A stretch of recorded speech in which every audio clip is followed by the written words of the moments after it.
conditional use permit. Yeah, CUP. Good evening and welcome to the Portsmouth Planning Board meeting of June 23rd, 2022. Calling the meeting to order. Mr. Chairman, Yes. may I request a suspension of the rules to take out of order item 4G? Second. I believe we need 6 members to vote in favor of this. You want to discuss your motion? It's at the very end of the agenda, and as I understand it, the applicant assures me it's a very quick item, and I thought it would be kind and judicious to not make the applicant wait till the very, very end of our seemingly long meeting. This is the request of Joan S. Rice Revocable Trust. That's correct. Any other discussion? All those in favor? Aye. Aye. Motion carries unanimously. Mr. Rice, you may proceed. I don't know if you have to read it. Is it a hearing? Good evening, and nice to be back, kind of, in front of you guys. I'm here to ask you to approve the installation of a split rail fence in my backyard. It's going to be approximately 220 feet of fence. It's a split rail fence because I don't want it to be a hostile fence. I want it to look attractive, and I want to be friendly to my neighbors, both of whom I really like a lot, and both of whom approve of this concept of having the fence. The reason why we're installing the fence is that I have a husky mixed dog who can go like lightning through an electric fence, and so I wanted to contain him and make it possible also for my wife, who was infirm, you might say, and she has issues getting him outside on a leash. If you can open the door and the backyard is fenced, you just open the door and out of sight, out of mind. So I can go into the details, but I see you have a long agenda, so I'm happy to answer any questions. Thank you. And I think I should have read it. It was the request of Joan S. Rice Revocable Trust is owner for property at 460 FW Hartford Drive, requesting a wetland conditional use permit for, according to section 10.10175 of the zoning ordinance, to temporarily impact 275 square feet and permanently impact 5.2 square feet of inland wetland buffer to install a new fence where the impact is wooden fence posts. Properties on Assessor's Map 249, Lot 17, is in the Single Residence B District. Did the board have any questions for Mr. Rice? I do, Mr. Chair. Yes. Mr. Rice, I'm going through the planning board packet. I see your photo that you have up here. I can't see it that well, but is the brown line on the map the proposed fence? The brown line. The outline of the backyard. Or the red Or- line. A red line. The red line. The reddish line, yeah. Reddish line, I That's guess? it. That's it right there. It follows the tree line. Okay, so that is where you want your fence? That's right. Okay, Yeah. It'll follow the outline of my lawn. right, okay. And then the last picture in the packet, it shows your split rail fence with, it looked like chain link fence to block up the holes. Is that accurate? It's a vinyl mesh to block up the, Right. right. So that will keep your dog where it should Right. be, right? And actually, the neighbors on either side are excited because they have dogs that I've invited to for play dates with Tuck, so Okay, that's it. Thank you. you're welcome. No other questions? I'm going to open the public hearing. Is there anybody here who wishes to speak to, for, or against this application? Anybody on Zoom? We have Isaac? We have 3 rounds. I'm going to call them all right now. If there's nobody who has anything to say, we'll close the public hearing. What's the pleasure of the board?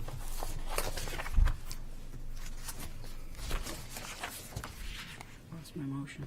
Like a motion to find that the application satisfies the criteria set forth in section 10.107.50 of the zoning ordinance.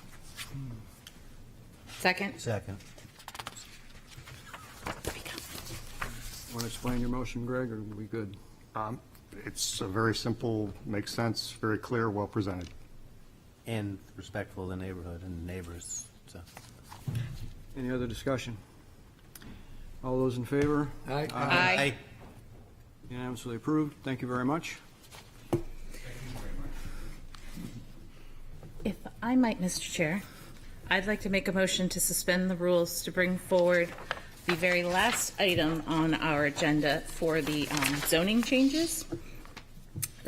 Under City Council referrals, regulatory amendment work plan. We had looked at this last time, but I know that there were several changes still coming in later this afternoon, so there's the most recent draft of those changes. So I'd like to make a motion that we move it to next Wednesday for questions, discussion, and a vote at that time.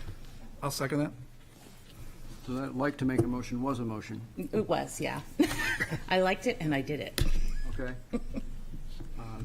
I think you explained it. I can add to that some of these zoning changes came about literally this afternoon.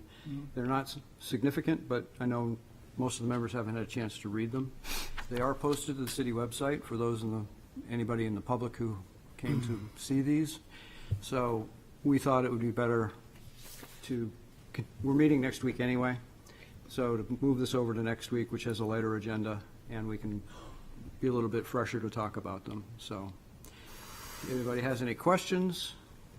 Can I make a friendly amendment to that motion? I was just thinking along the same lines tonight about postponing this, but I really feel that zoning is the most important thing we do as a planning board, and I see that Nick either has 20 or 21 potential changes, and I think this warrants its own meeting, separate from the wetland CUP training. I wouldn't want to get in a situation where we're again talking about these important zoning issues late at night, and that's why I'd like to propose that we have a separate meeting on this.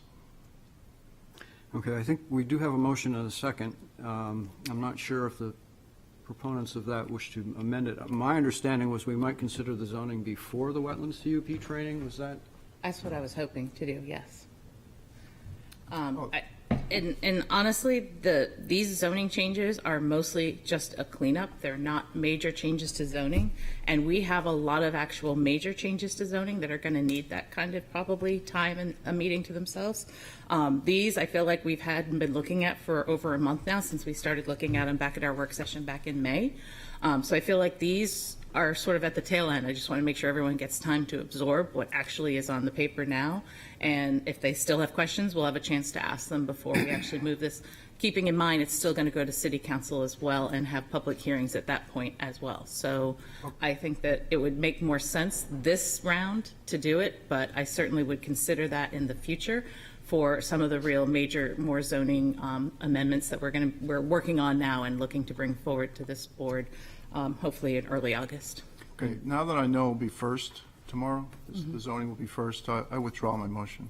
Okay, and just to further reinforce what Councilor Moreau said, most of the changes are very small technical things that zoning geeks like some of us pay attention to. But as I said, most of the board members haven't seen them yet, so it just makes sense for you guys to be able to have a chance to read through. So we have a motion. Just one thing, if we do pass it, I'm presuming that we'd like to start an hour early. So the set start time at this point is 6:30 for the Wetlands CUP training. With the, just wanting to make sure what the start date that you'd like to, the start time, I'm sorry, that you'd like to have for I think that. 6 o'clock would be enough, wouldn't it? A half hour? Is there an anticipated duration for the training? It is to take we've already arranged for the consultants to come. It should take no longer than 2 hours. We pay them for a 2-hour session. It is 6:30 to 8:30. They're really hard to get. We don't want to move that. Right. Again, To answer your question, it shouldn't take more than a half an hour, but Right. we don't know what we might get for questions. Right. Even if it's an hour, that Yeah, we're out if of the we push- reasonable. I mean, I think normal hour. I think six would be. Yeah. So I think, Councilor Moreau, your motion was to continue this to 6 p.m. It's to move it to 6 p.m. on Wednesday, June 29th. here in this room. And you're good Just with that? before our I'll say a next- second. I'll second again, yeah, just to confirm, yeah. So we have a motion to continue the zoning till next week at 6 o'clock on Wednesday. The 29th. 29th will be a public hearing. Any other discussion? I have a discussion. Can we be assured that we won't be getting changes? I'd like to Next ask Tuesday? that nobody requests any more changes, and then we won't. I don't know how to do that properly, but I think we close the door tonight on any future So- changes to these. So we did propose a revised draft very late, and it was in response to several members of this board who had some last-minute changes. And we talked about, as we move forward with amendments, that we may want to have just a cutoff time. Please submit your comments, and we'll add them to a comment matrix and address it. But we're trying to get those ironed out a little earlier so we don't have this kind of last minute, because I realize that it does spring on you a last-minute edit. So we'll try and set some deadlines and get out ahead of that next time. That's not to say when a vote is taken, there couldn't be a stipulation, a minor stipulation of some kind. I assume. That's always expected. Yeah, Mhm. yeah, okay. I wouldn't want to preclude a necessary edit, which hopefully be something relatively small between now and then. It's something done in public, not It could be done in public, and At the we can meeting. bring it Not up. in advance. correct. So no advance changes. Correct. Any other Hold them to the changes, meeting. any other changes will Right. come to the meeting on Wednesday? Yes. Is that's what everybody As long as would that's part prefer? of the It's what you can always do. stipulation. It's, No. it's always open for a board member to bring forward a change to something that we're discussing while we're discussing it in public, so. Right, it's As not, long as it's within the notification that we have pre-noticed, that we always expect that, Yep. so. I'm good with that. Okay, I think we're ready for a vote on that. All those in favor? Aye. Aye. Any opposed? Motion carries. We'll continue that till next Wednesday at 6 o'clock. Thank you. We now have the minutes from April. We have not. we've had I'd make a submissions. motion to approve the minutes of April 21st regular meeting. Do we have a second? Second. Discussion. It's No nice issue- to see all the typos fixed. Good to go. Are we good to go? Ready for a vote? All those in favor? Aye. Opposed? Motion, minutes are approved. We have determination of completeness for request of Artwell LLC as owner of property at 437 Lafayette Road for preliminary and final subdivision, and request of James and Gail Sanders as owners of property at 445 Marcy Street. We need to determine those as complete, ready to proceed. Have a motion? I make a motion to request that the Artwell property at 437 Lafayette Road is complete. Second. Yeah, the subdivision. Do we need to add contingent on granting of any of the waivers? Well, this is just review determinations of completeness, so. Okay, I'm good with that. Any discussion? All those in favor? Aye. Opposed? No. That was complete. That's a little quick. Sanders? You're a little slow. No, that was pretty quick. We didn't, is 440, we haven't really reviewed 446 Marcy, have we? This is so we can review it. This is just completeness of the You plans. have to accept it as complete Right. in order to review it. So So I will continue to make a motion that we, for subdivision review determinations of completeness for 445 Marcy Street for James and Gail Sanders. second from somebody? I'll second. Ready for a vote? All those in favor? Aye. Aye. Opposed? Complete. And under determinations of completeness, I will make a motion under site plan review for RIGZ Enterprises LLC for the property located at 806 Route 1 bypass, requesting site plan review for determinations of completeness, that it is complete. I'll second. Any discussion? All those in favor? Aye. Opposed? That's complete. I would continue on to make a Please. motion for determinations of completeness regarding the Artwell LLC for the property located at 437 Lafayette Road regarding the site plan aspect for completeness. I'll second. I'm just going to call for a vote unless somebody wants. All those in favor? Aye. Opposed? That's complete. And I guess I will just keep going. Under determinations of completeness, item C, for the request of Mastoron Restaurants owner, Granite State Convenience, applicant for property located at 2255 Lafayette Road, I determined that the site plans are complete. Second. All those in favor? Aye. Opposed? That is complete. We have a public hearing for old business. Request of Masteron Restaurants owner. We actually have two items, one under old, one under new. First is request of Masteron Restaurants as owner and Granite State Convenience as applicant for property at 2255 Lafayette Road, requesting site plan review and conditional use approval for use 19.40 under section 10.440 to allow a drive-through facility as an accessory use to a permitted principal use in the Gateway Corridor Zone. Said property is on Assessor's Map 272, Lot 3, and is in the Gateway Corridor District.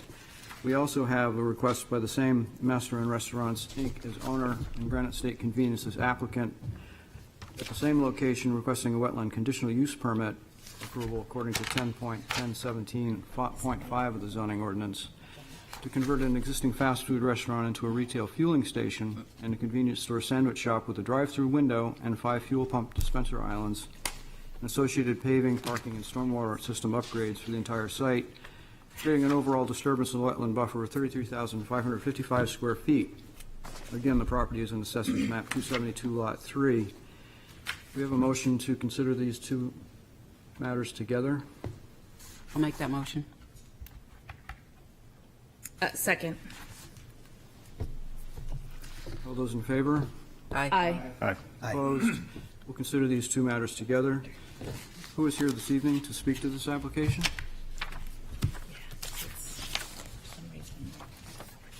Good evening, Mr. Chair, members of the board. I'm Attorney John Boson. I represent the applicant. I'm joined tonight by Brad Pernaugh from Granite State Convenience and our project engineer, Nicole Duquette from GPI.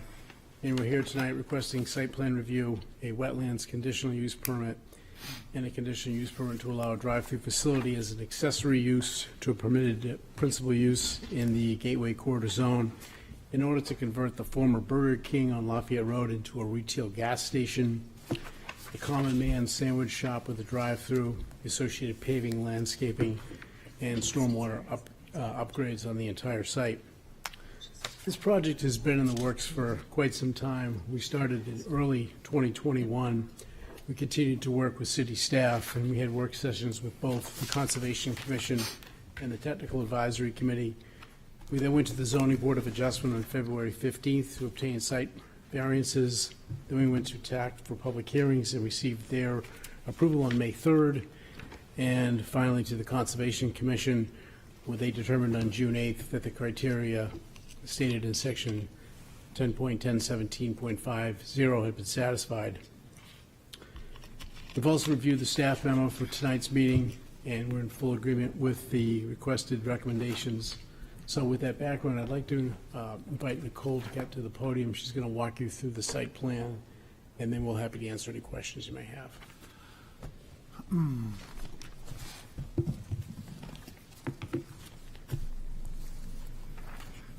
Good evening, Nicole Duquette from Riemann Peterson, or GPI, here representing GSC LLC.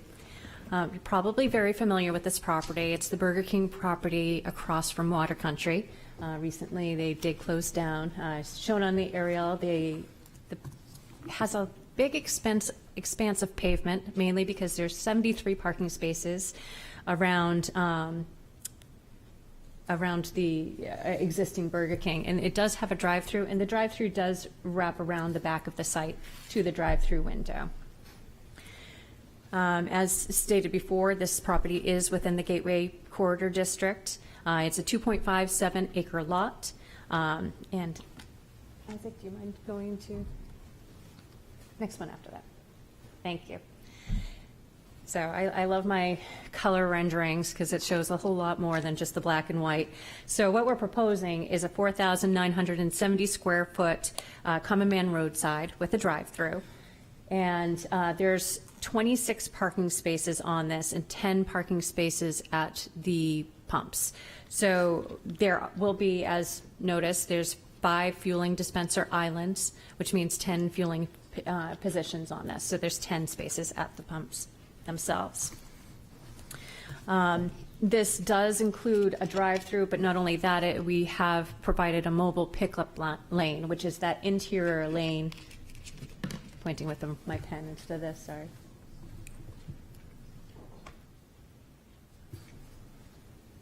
There we go. Oh, you have it back there?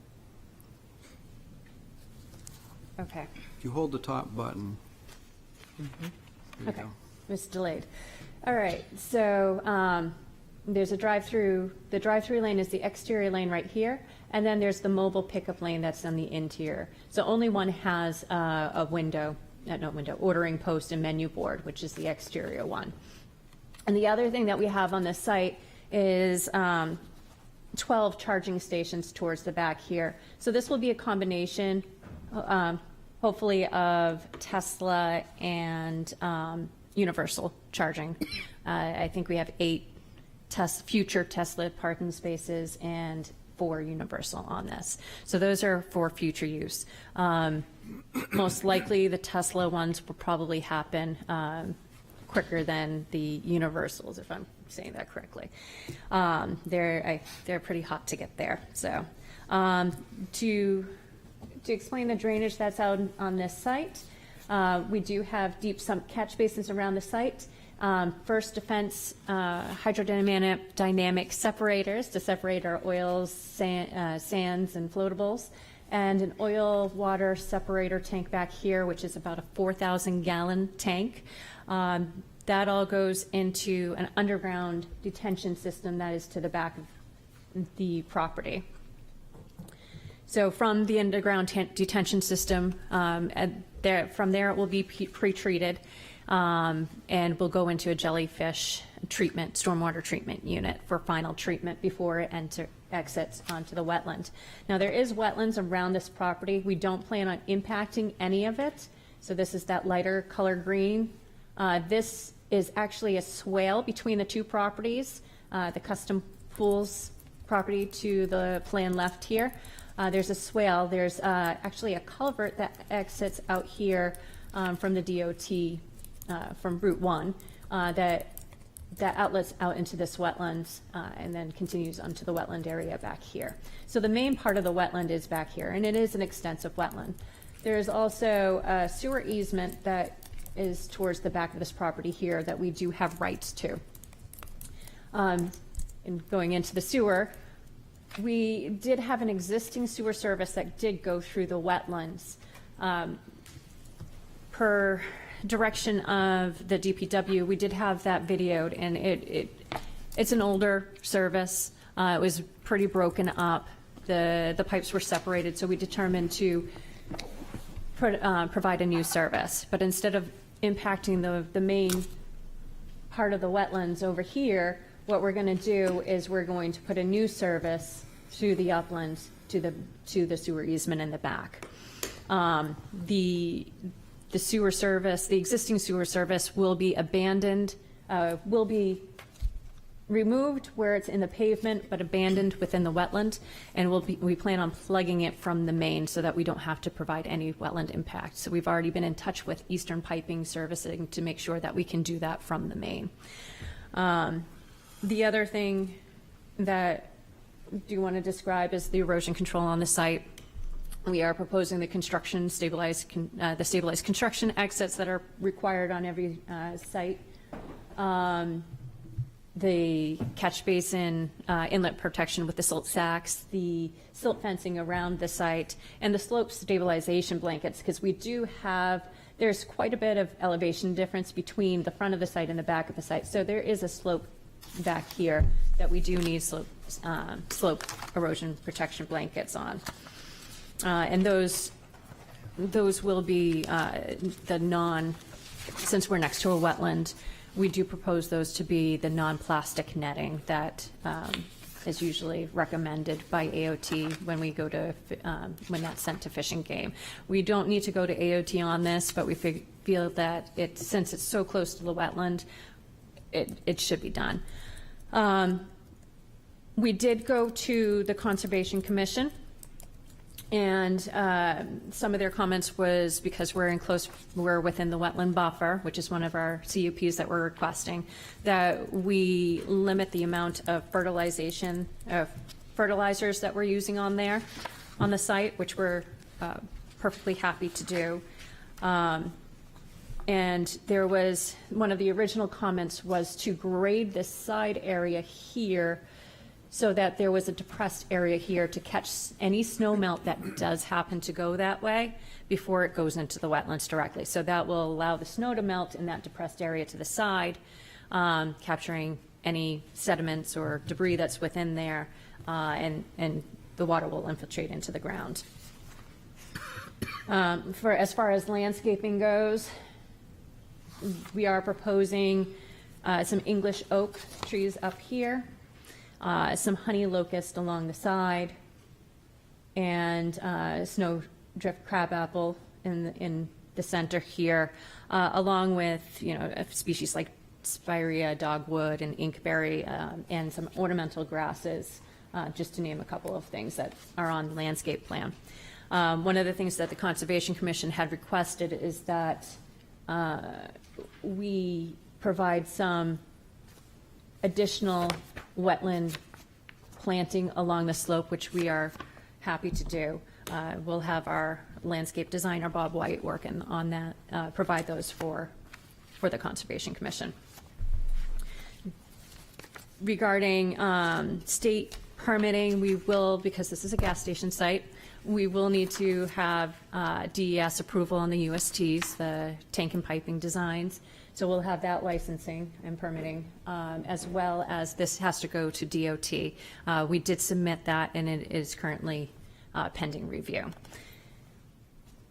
We did go to the ZBA also. We got variances approved for parking between the building and road, for having the building, which on this, we were considering this as the main building, greater than 90 feet. And because our building is back there, we have less than 75% front line build out. That was another variance we needed. And then more than one driveway. We do have more than one driveway, but this will continue as it was used for Burger King. This will be in only, an exit only driveway. We are requesting 2 waivers for the site. Although we got the variance for the 2 driveways, it is written in your site plan regulations too, so I added that as a waiver. So we are asking for the waiver for more than one driveway. And then we do have the waiver that we need for the exiting distance between the drive-through window and this curb, the curve of the curb at the exiting lane. So we have about 34 feet, and 40 feet is required there. One of the things, additionally to that, we are asking for a CUP for wetland. So I just wanted to point out on this that we are actually decreasing the amount of not only pavement, so we're decreasing the amount of pavement on site by about 3,000 square feet. And then impervious in the buffer, we're decreasing the pavement from 29,000 to 20,000, so a decrease in 9,000 square feet of pavement within the buffer. So right now, this all here is paved, this section here, that will go back to vegetated. And then this is the dumpster back here, that little rectangle back there, and this is all paved as well. This lighter color green in here is all pavement that will be removed as part of this proposal. In addition to that, the disturbance area in the buffer is going down from about 49,000 square feet existing right now to about 33,000. And as you can see here with the variation of colors right here, the existing Burger King pavement is right against the wetland line. So it's basically 0-foot setback. So we will be increasing the setback, not only along the side edge here, but in the back to the main wetland pocket in the back. Regarding the drive-through, we are requesting the CUP from for the drive-through in the Gateway Corridor District as well. And with that, we're hoping that you consider that because there is currently a drive-through on the site.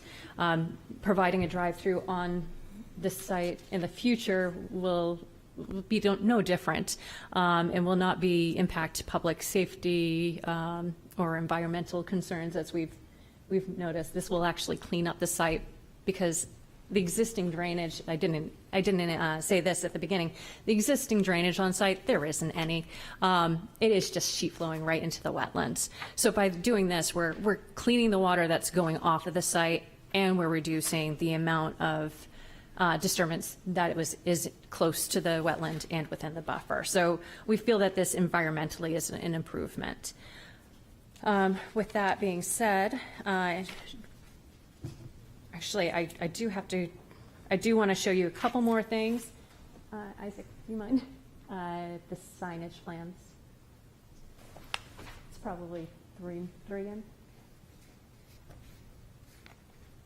Just scroll 3 pages down. There we go. So this is what our signage is going to look like. We did get a variance for the freestanding sign, but as far as the building signs, we are in compliance.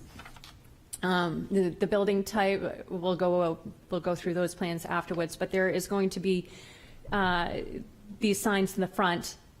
Typically, the prototype is to have signage on 3 of the sides. We've limited just to the front side on this building. So this will be similar to, if you're familiar with the Common Man in Manchester at the corner of Goffs Falls Road and South Willow Street. It's similar to the design, but the square footage is a little bit different. This is the new prototype that we're proposing there. But the signage is all the same on that site too. One more.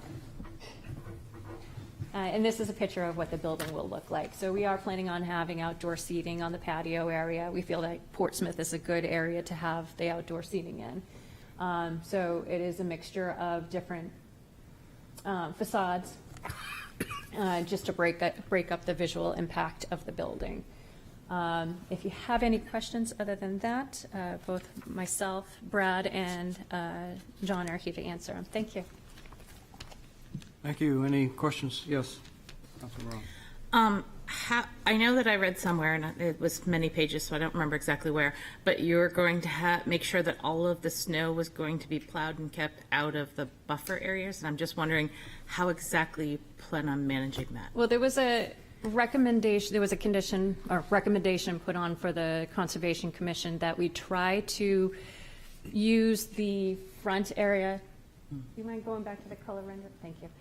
Using the front area here first for snow removal. Yeah.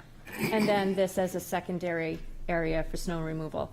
There is a fence back here. One of the earlier, actually when we were there conceptually, they did ask us to put a fence in here just to make sure that no trash or anything goes to the wetlands, so it's easier to clean before it goes to the wetlands. So we can't put snow back here, so that kind of limits that. So the only areas we can put snow is here, over here, and there's a small area here, but that's not a whole lot. So one of their recommendations is that we use this area first and then use this as secondary snow storage. And do you think you'll be able to actually tell the plow drivers that? I just know that becomes very difficult unless they're properly instructed. We can tell them. I can't 100% tell you that they're going to listen. Just that. One more question, if I might. You had written in here that you were going to use silt fence, and I know you're using, I love the blankets that you're using and the fact that you're using the natural material. Would you have an objection to using silt socks versus silt fence? Not at all. Okay. That's all. Would you like silt socks or straw wattles? Anything that lets the smaller animals get around versus blocking them, especially when you're that close to a wetland. Sounds good. Any other questions? Yes, Jim. It's Mr. Kett, correct? Yes. Okay. One of the variants you're requesting is the 40-foot radius to 34 foot. Is that correct, or the? It's not the the radius, distance, it's I'm the sorry. distance to Yep. the radius, to the curve, yeah. Now, I assume that standard's there so that larger vehicles have enough room to turn in that, to make that corner. Have you run turning templates to make sure that's still? Yes, so with the vehicles, we try to keep with all of our drive-throughs, no matter if it's a Dunkin' Donuts or Common Man or any type of fast food, we try to keep 15-foot minimum. Your regulation says 18, so we have more than enough radius over there. And then that 34 feet is, the 40 feet, I've never actually seen that standard, but it is, we can make that curve out of the drive-through window. And we have run truck turning templates around this site as well, both for the delivery trucks, and that's in the site plan package, the last sheet. So delivery trucks can make this around here, and then fueling trucks can make it around, in and around this way. So we did both the turning radiuses for those Okay. movements. All right, second question.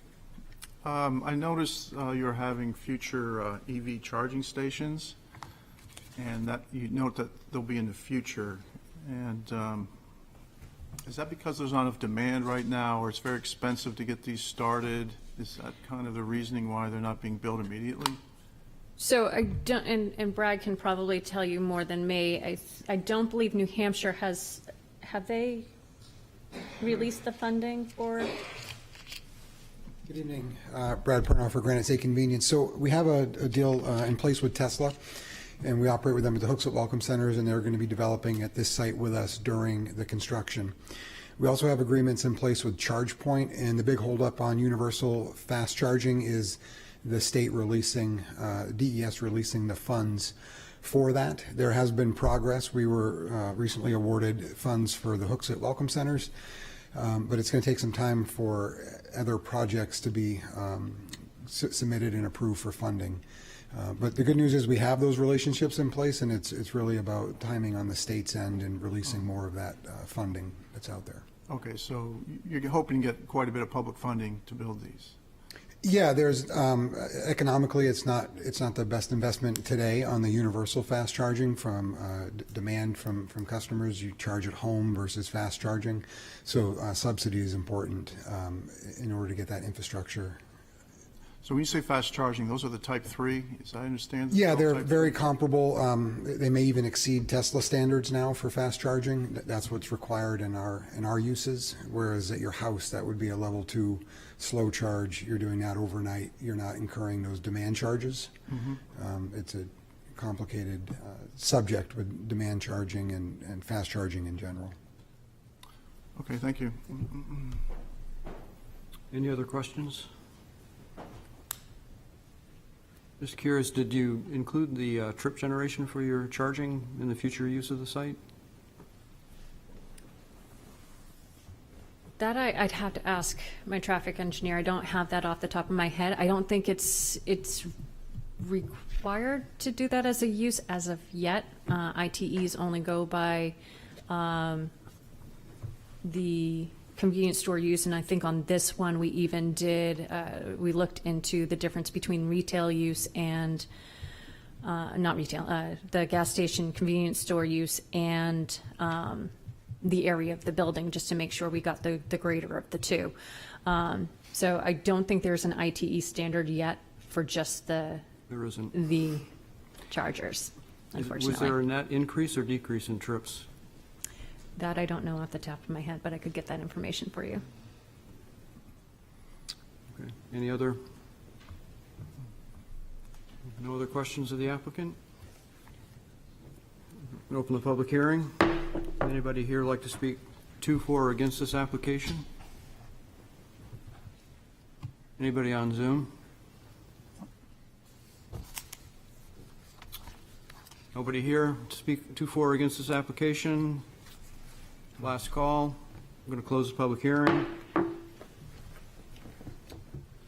What's the pleasure of the board?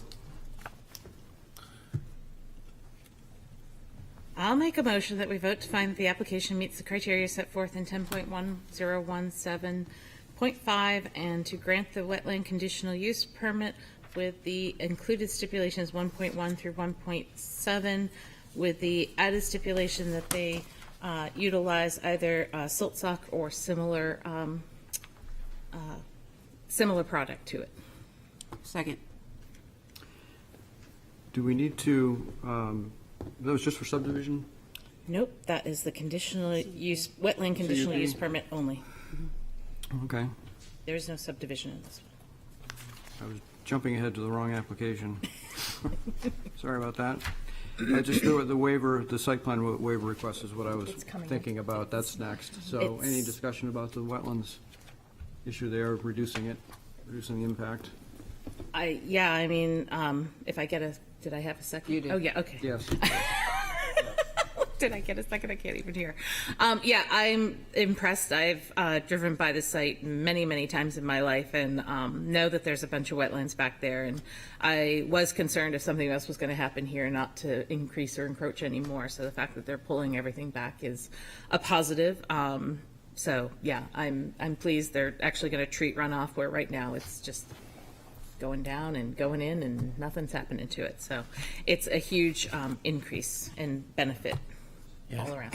Yeah, in addition to the pullback, a lot of improvements that as overall that help manage and protect the wetlands. I think it's a big improvement. Anything else? We have a motion and a second for the wetlands conditional use permit. All those in favor? Aye. Aye. Opposed? Motion carries.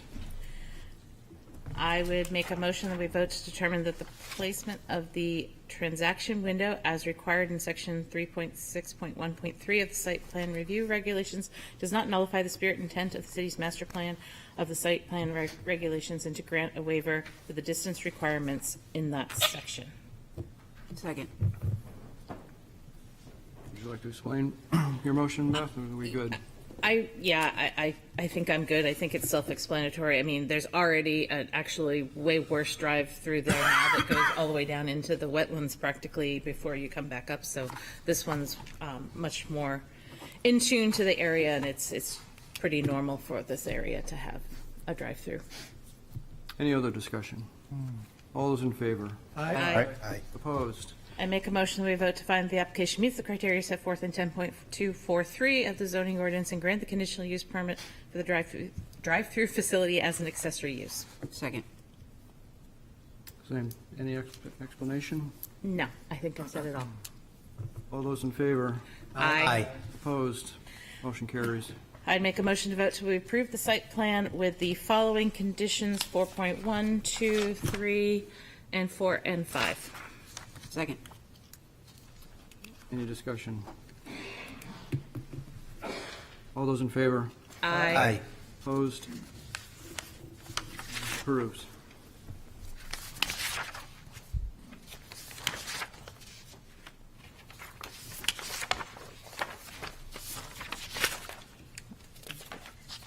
I have, 445 Marcy next. yeah. Did you folks need something else? You're approved. You're welcome to stay. You can hang out with us if you want. I think the agenda and the Yeah, staff. the agenda and the, The agenda and the staff memo are not exactly the same because alignment. 445 is first on our staff memo, Yeah. but it's not in the agenda, so we have to I'm trying to staff track follow the once. agenda. I'm trying to Right, follow the exactly. agenda. I figured it out when you were reading the last one. I was like, what's going on? So now we're backtracking in the memo, and then we'll have to move forward again.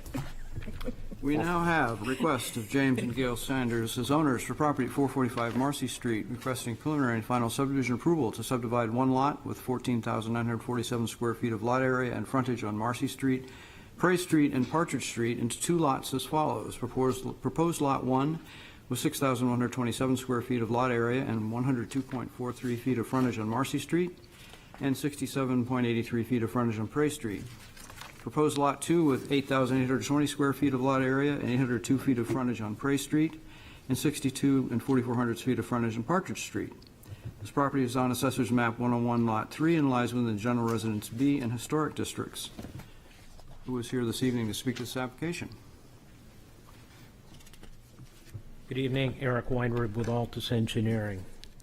I will be brief, you have a long agenda, but I do want to just add a commentary. I went to Rotary today and I found out it's the city manager's birthday, so happy birthday. Oh, happy birthday. Thank you. We were saving that.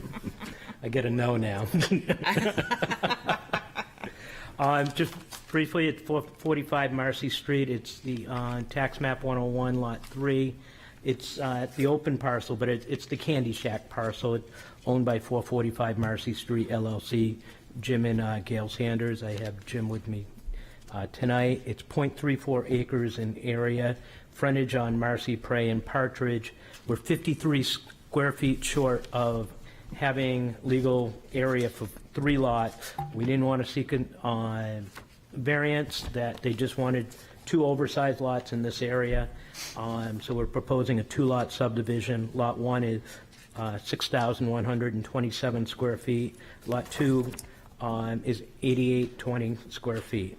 Very simple subdivision, and I'll be brief. There were 7 conditions in the TAC submission. We've addressed all 7 of those conditions. There are, I believe, 7 planning board conditions recommended in the staff memo. We have no objection to any of those, and if you want me to go into further detail, I'm happy to. I'm happy to sit down. Any questions of the applicant? Yes. Just out of curiosity, so I know they were talking, and this is so probably not a question you want to hear but ask, but they're going to give it, which address is it going to have? Is it going to end up with, which, do we, I know the entrance is on Partridge, but Prey Street, I think, is where the front of the house is probably going to be? That was the debate on, and we're going to go with what was recommended, and it's really, it was a recommendation from the fire department. The fire department wants, when they get their 911 call, to go to the driveway. So they want it to be on And Partridge, that's what. Amazon's okay. going to want to go to the other side, so we just, we threw up our arms and said, I was just more curious okay. than anything else. Thanks. Killed my curiosity. Anything else? Yes, Jim. The deputy warden. Mr. Weinrib, am I mistaken, on your site plan, does the address at 469 structure encroach onto one of the new lots? The Candy Shack? No. No, it's the existing Let me just, 2.5-story let me wood open it up. lot 101-4. C2 shows it well. Yes, that does encroach. It's an existing encroachment. And I just didn't know, while we were creating this subdivision, is now the time to remedy that encroachment? I don't see a real reason to. It's there. We're not going to change it. There's a good relationship. They can go on to the property and maintain it. And I think they're just on probably some sort of historical rights to do that. It would be my recommendation that would be at the request of the property owner, who is the one who was being encroached upon. If they felt like they wanted to do that, they could have probably corrected that, but I think they would not want to probably give up their existing lot boundaries, and it's really a matter of who is upset about it and what they want to do about it, and it sounds like nobody is. That line's not being changed, so. Correct. Yeah. Any other questions?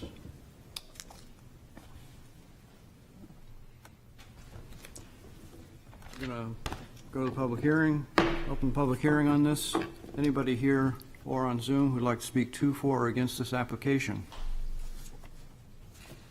Nobody on Zoom? Nobody present? Going to close the public hearing. What's the pleasure of the board? You want to make a motion? I'll make a motion, since nobody else seems to want to talk tonight. Vote to grant the preliminary and final subdivision approval with the following stipulations that are in the memo, 1.1 through 1.7. I'll second. Any discussion? I mean, I'll just speak to it briefly. It's certainly a pretty straightforward subdivision. I think every time I've gone to get my lobsters behind here, I realize somebody's probably going to build there one day, so it's not a surprise. It's quite a spot. It's not a surprise or a shock. I'm waiting until somebody wants to tear down the little building and draw build a bigger one, so you never know. We have a motion and a second. All those in favor? Aye. Opposed? None. You are approved. Thank you. We have the request of RIGZ Enterprises LLC as owner for property at 806 Route 1 bypass, requesting site plan review for construction of 400 square feet of additional commercial space and site improvements. This property is located in Assessor Map 161, Lot 43, and is in the Business B District. Who is here to speak to this application? Hello, everyone. I'm Alex Ross. I prepared the site plans that were submitted. On this site, we actually have a very simple,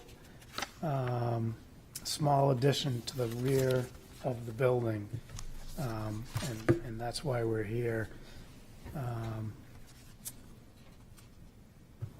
I guess if we could go to the photos first,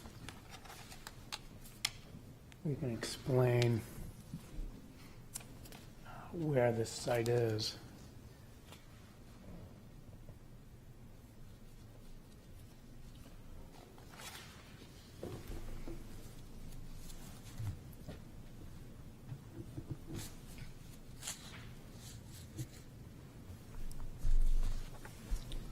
Thanks, Isaac. So we're right on the Route 1 bypass, and we're up against the Stark Street Bridge as you go over to the school. This site is down to your right. Isaac, if we go to the next one. So this is up on the bridge looking down at the site. This is currently the City Tobacco and Beverage Center. And then if we go to the next one. So this is a fully developed site, has been for years and years and years. But it's actually never really gone to TAC or Planning Board. So there's a lot of opportunities for site improvement as far as landscaping, parking, fencing, lighting, dumpster, location, safety. So that's what we've done. We've had 2 meetings with TAC, had a lot of good comments from TAC, and we've implemented all of their ideas and concerns. So Isaac, if you could go back to the site plans.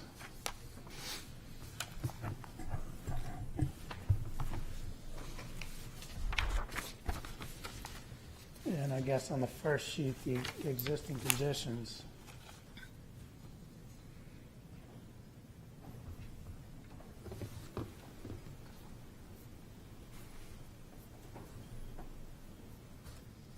And then one sheet prior.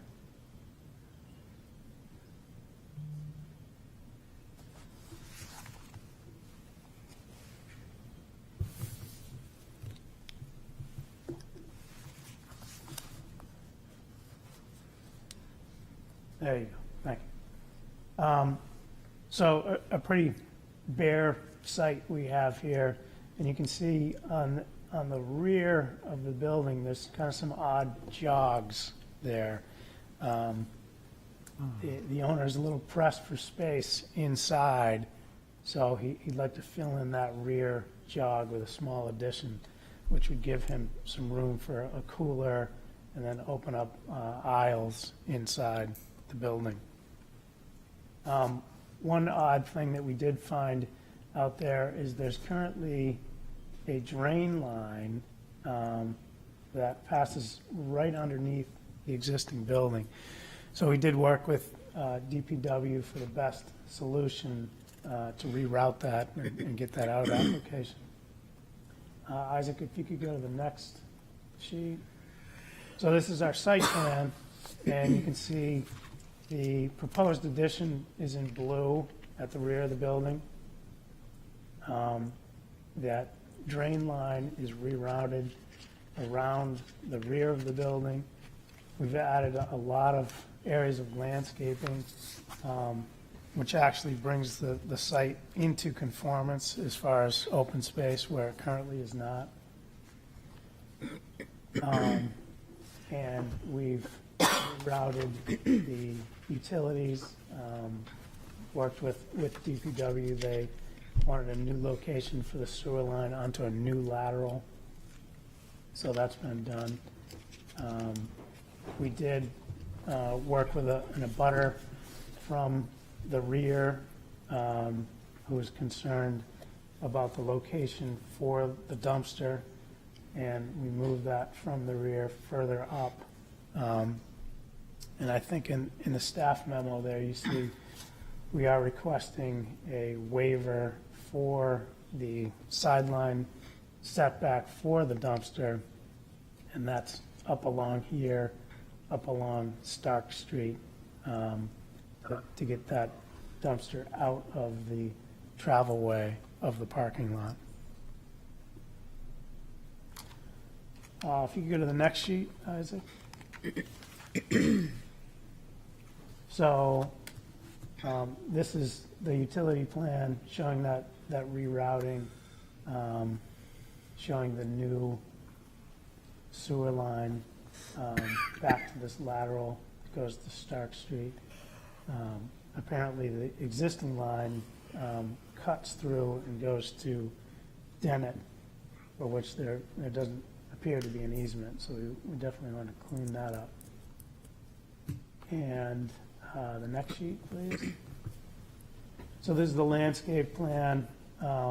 We did want to add as much landscaping as we could to the front along the bypass, the rear, and that side next to the abutter up here.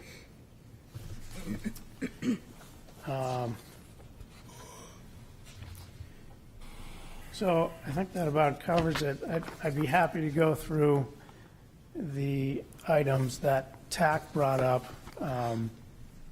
They were all covered in the plan set, so I don't know if that's necessary, but. Greg, your question to the applicant? I'm good. I think it's a vast improvement over the current site. Yep. Any questions of the applicant? No. The graphic you're showing along Stark Street for snow storage, is there something that's going there when snow isn't there?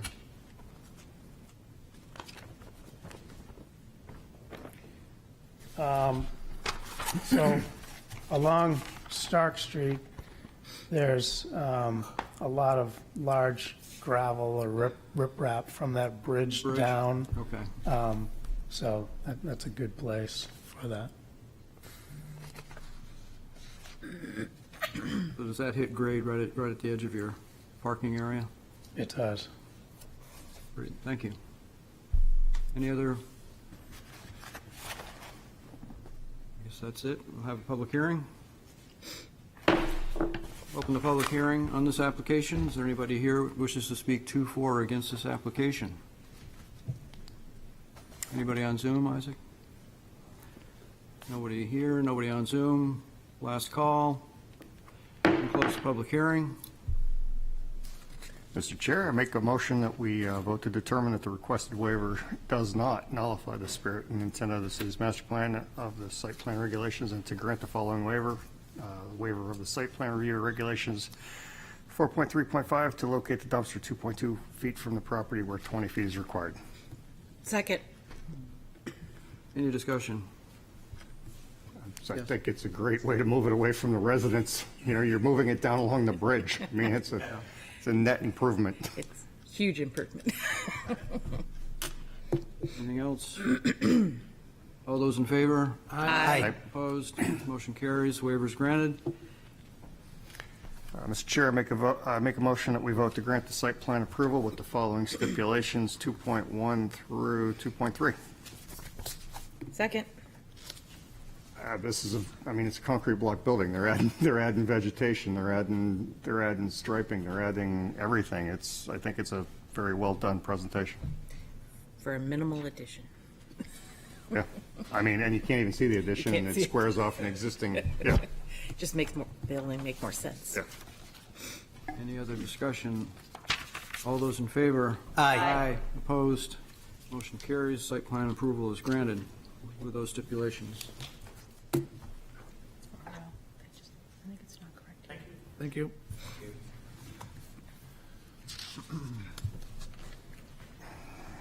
For C and D. Pretty sure Just as you read those, they'll be considered together, that's all. Mr. Chairman, would you like a motion to consider item 4D and 4E together? just as a quick question, I have those as for D and E. Oh, right, but then it they says might C not and D. be- They are on the agenda, they're not in our memo. Okay. They're two different things, so it Which depends on is- which one you're looking at. Where's the agenda? They're D and E in our agenda. Then I would make a motion that we consider items 4D and 4E to be discussed together and voted on separately. Second. All those in favor? Aye. Opposed? We will consider these together. We have a request of Artwell LLC, owner for property located at 437 Lafayette Road, requesting preliminary and final subdivision approval to subdivide one existing lot with 65,365 square feet of lot area and 123,9,200 feet of frontage on Lafayette Road and 336 and 6,100 feet of frontage on Andrew Jarvis Drive into three lots as follows. Proposed Lot 1 with 18,434 square feet of lot area and 123 and 9,200 feet of frontage on Lafayette Road, and 129 and 5,700 feet of frontage on Andrew Jarvis Drive. Proposed Lot 2 with 16,606 square feet of lot area and 102 and 400 feet of frontage on Andrew Jarvis Drive, and proposed Lot 3 with 30,325 square feet of lot area and 107 feet of frontage on Andrew Jarvis Drive. Said property is located in Assessor Map 229, Lot 1, and lies in the single-family residence district. We are also considering a request by the same owners for site plan approval and conditional use permit approval as permitted under section 10.8.14.40 of the zoning ordinance to subdivide the lot and construct two new single-family dwellings, one of which includes an attached accessory dwelling unit in addition to the existing single-family dwelling. Who is here to speak to this application? Good evening, Chairman Sheldman and members of the board. My name is Justin Masick, and I'm an engineer with TF Moran. I'm joined here tonight by Corey Caldwell, a principal with TF Moran, Joe Calderola of Smithfield Construction, and Derek Durbin of Durbin Law Offices. This project is for a proposed three-lot subdivision located at 437 Lafayette Road, tax map 229, lot 1, in single residence zone B. This project was presented to TAC on May 3rd, and during that meeting we discussed a list of comments received that were to be addressed prior to planning board approval. We've addressed and provided responses to each of these comments within our cover letter that was included as part of this application. This project requires a subdivision and site plan review, as well as a conditional use permit for a proposed attached accessory dwelling unit. The existing site, as shown here with our color plan, it contains just a single-family, one-story dwelling unit, and it's located at just south of Andrew Jarvis Drive to the north, Lafayette Road to the west, Artwell Avenue to the south, and a church to the east. The proposed site is subdivided into three lots. The first lot is located at the intersection. The first lot here is located at the intersection of Artwell Ave and Lafayette Road, and we're proposing a two-story single-family dwelling unit on this lot. The area of this lot is 0.42 acres in size. The second lot being proposed will contain the existing single-family dwelling unit, and it is 0.38 acres in size. And the third lot is located at the end of Artwell Avenue, and we're proposing a one-story single-family dwelling unit as a principal dwelling and an accessory dwelling unit attached on the east side of the principal structure here. Other improvements associated with this project include, but are not limited to, landscaping, grading, stormwater management, and utility installation. With regards to utilities for this project, I'd like to jump ahead to our utility plan, which is sheet CO5, located in our site development plans. For the existing house here in the middle, well, we're going to be using all the same utilities, except for the proposed sewer. We're showing a pump system now. The existing sewer is a gravity line that comes out of the east side of the house, and we'll be shifting that over internally to the west side, which will then tie into a proposed sewer force main along Artwell Ave. Through coordination with Unitil and Eversource, and then further correspondence with the DPW and TAC, we're showing on our proposed plan that we'll have water and electric coming off of Andrew Jarvis Drive, which will service the 2 proposed houses on lots 1 and 3. And we'll be showing a proposed sewer force main that runs along the north side of Artwell Avenue, and that will collect sewer from the houses on lot 3 and 2, which ultimately will tie into an existing manhole at the intersection of Lafayette Road and Artwell Avenue. And we'll have a proposed gravity sewer line shown on lot 1, which will kind of run parallel to where the force main performs a 45-degree angle here into the manhole, and the gravity sewer, will run parallel to that and then tie into the same manhole at the intersection. With regards to the site drainage, I'd like to move ahead to sheet CO4, which is our grading and drainage plan. And the existing site pitches currently from a high point along Andrew Jarvis Drive down to a low point located at the southeast corner of the lot. We're trying to match the existing drainage patterns as much as possible, while adding in different improvements for treatment and runoff mitigation. The existing soils on site are type B and were found to be considered well to excessively well drained through test pit exploration. We're implementing 4 total rain gardens on site. We have 1 in the front yard, in the backyard of lot 1, and we also have a rain garden located in the front yard and the backyard of lot 3. And we chose these BMPs to try to increase the amount of infiltration on site, and we were also limited with space, and so we're trying to use kind of a shallower system that blends in to the proposed landscape on the site, while still diverting as much of the proposed runoff to those areas as possible. In existing conditions, there's a driveway that runs through from Artwell Avenue up to Andrew Jarvis Drive, and the existing road width for Artwell Avenue is close to 35 feet in some sections. We're proposing to reduce that road width to a minimum of 26 feet.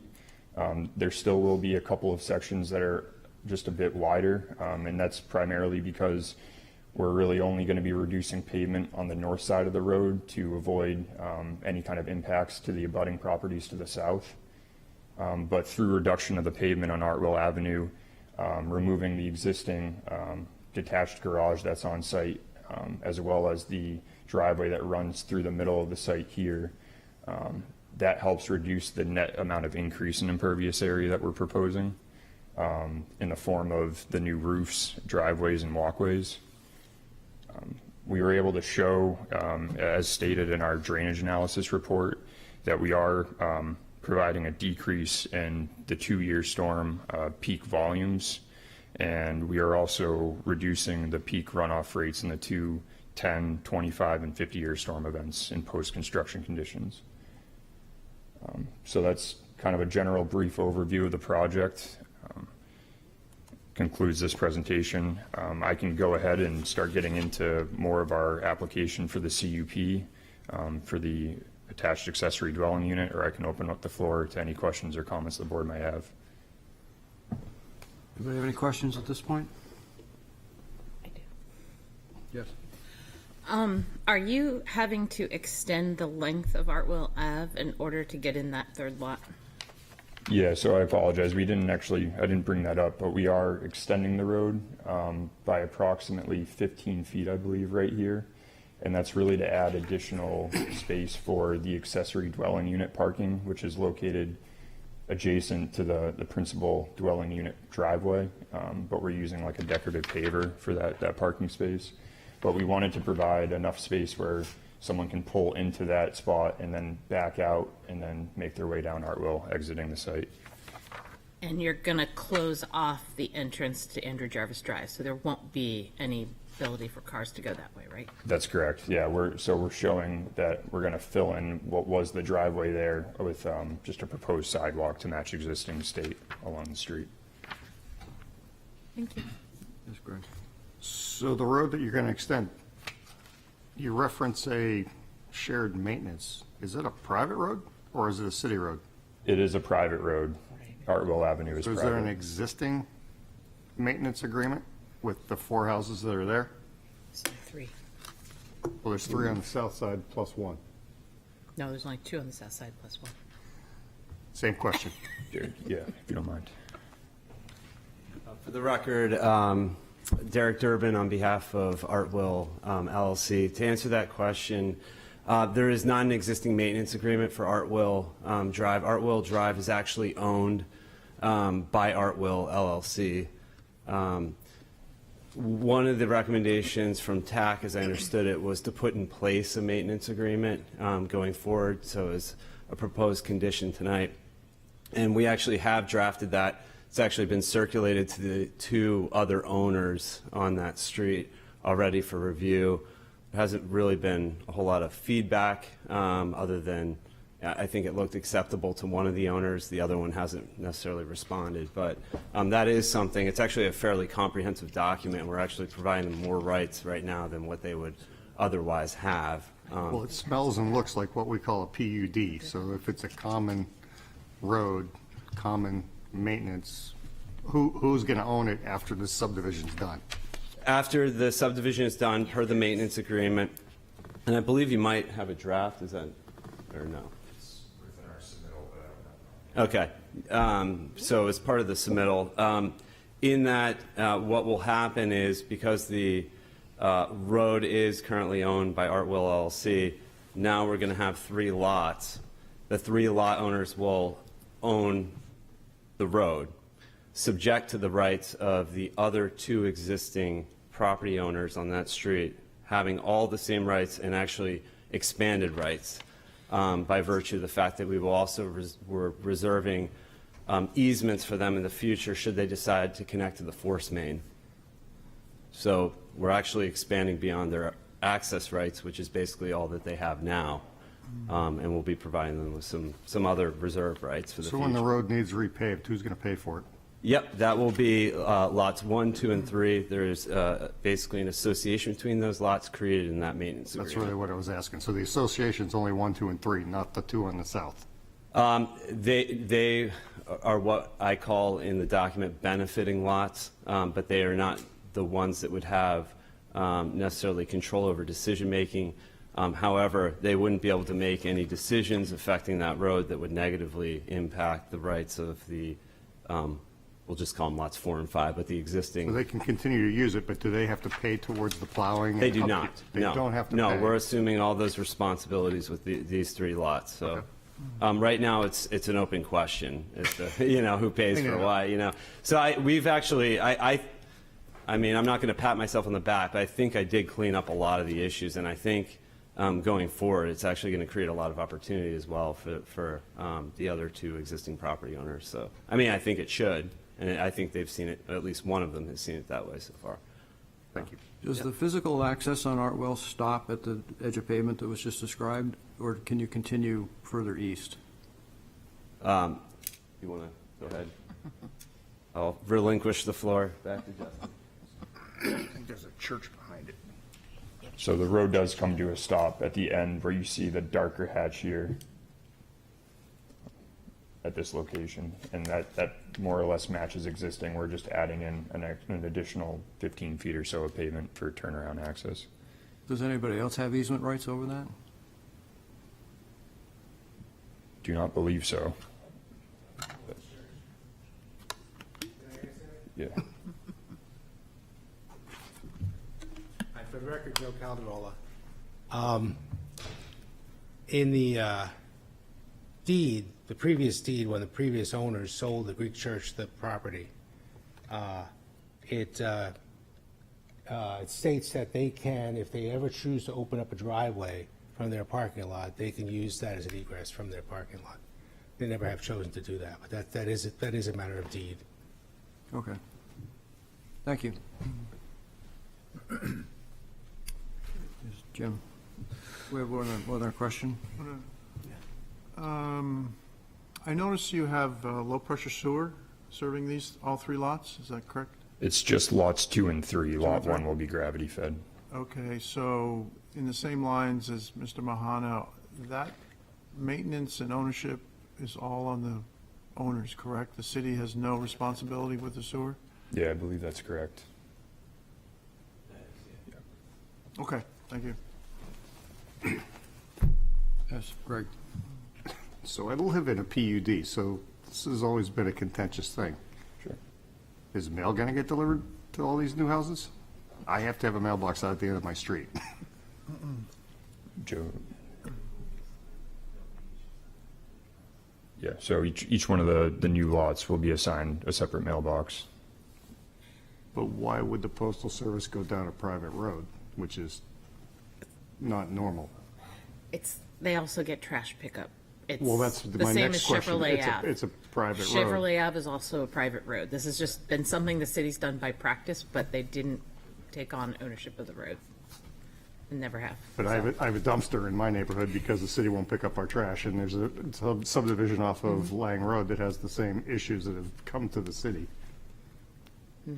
So is the city in agreement with? Did it come up at TAC? I believe I might be able to answer some of the concerns again for the record, Derek Durbin. The creation of this road, it was recognized by the city council many years ago, or I can't say many, but several years back. It was recognized that the city would have certain rights, or at least was ceded certain rights. One of them was to do the plowing and have certain maintenance obligations over that road. U.S. Postal Service delivers mail now along that road. So it looks almost like a public street in many respects, but the ownership of the road was left. It was never formally dedicated and accepted by the city as a public street. Ownership was reserved for the Artwell LLC property that's being subdivided now. So it's an interesting relationship, I guess, between. Well, but as a private road, who has the liability? For example, I pay general liability on my private road. Yep. And you have a private road. Is there an insurance policy in place? Yeah, I would be of the opinion that the liability resides with the existing lot that's being subdivided with that property owner. Yeah. I mean, it is deemed a private street by the city, subject to the city's right to perform those maintenance. But now the city's also going to go down there and pick up trash. I believe that they pick up trash as it exists now. Yeah, I couldn't remember exactly with that, but yeah, they do. It's funny like that. I mean, it's inconsistent. It's inconsistent. That's correct. I mean, there are other examples throughout the city, as Beth mentioned, but for whatever reason, and I don't know what negotiation took place before the city council back then, the ownership was retained with, maybe the city didn't want to deal with actually repaving the road, or I'm not sure what the situation was at the time. The applicant may not have an answer to this question. If you'd like us to follow up with you about it, we certainly can. It sounds to me like you have. Well, they're getting the benefits of city services, which I don't get, and I pay a condo fee for, and my road meets the requirements of a city road, and this does not. I understand. I understand what your question is. It sounds like the applicant has addressed, that they will have service for this, and that it's going to be provided for the residents of these new lots. It sounds But to what's me. the legal of doing that? If I wasn't able to have that legally, how can they? We can definitely come back to you. I'm not sure that the applicant's going to be able to answer that. I guess it's Okay. kind of, I- seems like a little unfair to expect them to But we're come up gonna with go- why if they we're get gonna- it and why you don't get it. But We're we going can- to grant subdivision approval to Well, something. wait just a second, wait a Exactly. second. Everybody, wait just a second. In the staff memo, there's discussion about a maintenance agreement to be provided. Exactly. That's not in the proposed conditions. You've raised it as an issue, and we get to the stage of proposing an actual motion in a second. If you want to make that as a condition for discussion, let's make that a condition. It may require staff discussion. These people cannot settle it tonight. The only question I can settle is I do know it was obviously a negotiated agreement between the city and the owner at that time as to the disposition of the road and and who would perform what services for it. That's not something we can change without city council approval, nor are we proposing to. We're proposing to keep the existing relationship from a legal standpoint in place. We're just simply providing more clarity for the existing owners over what those rights are, and really at least providing some assurance for them that we will assume that responsibility of repaving, whereas it's not necessarily, that onus isn't necessarily placed on one particular property owner at this time. So hope that helps. It did. We have a presentation. You've gone through the subdivision aspects of your proposal. Is that correct? Correct. Would you like to stop, or do you want to go through site plan as well and have the public hearing for both, and then have us vote separately? Would the board prefer to see the subdivision site plan and the CUP all as separate items, or? We have to vote separately, but you can continue if you'd like to continue into the site plan. That the presentation that I had was kind of a conglomerate of the subdivision and the site plan, so I can move forward to the CUP whenever. Sure, go ahead. So the proposed attached accessory dwelling unit is located on Lot 3, on the east side of the principal dwelling unit. So I touched on this earlier, but the principal dwelling unit is shown up to the garage limit, and then there's a line that runs kind of north to south here, and the proposed AADU is located on the east side. The accessory dwelling unit has an area of 747 square feet, and it holds the same finished floor elevation as the principal structure. Pursuant to City of Portsmouth zoning ordinance section 10.440, table of uses, a conditional use permit is required for the use of an AADU within the single residence B district. And prior to this planning board meeting, we did receive comments through Viewpoint stating that the applicant needs to be prepared to discuss a list of criteria for conformance for this accessory dwelling unit within this zone. Within our submission, we included a cover letter that lists a set of criteria from section 10.814 of the zoning ordinance, and we found that within that section there were 14 items that were applicable to this proposed AADU within this zone.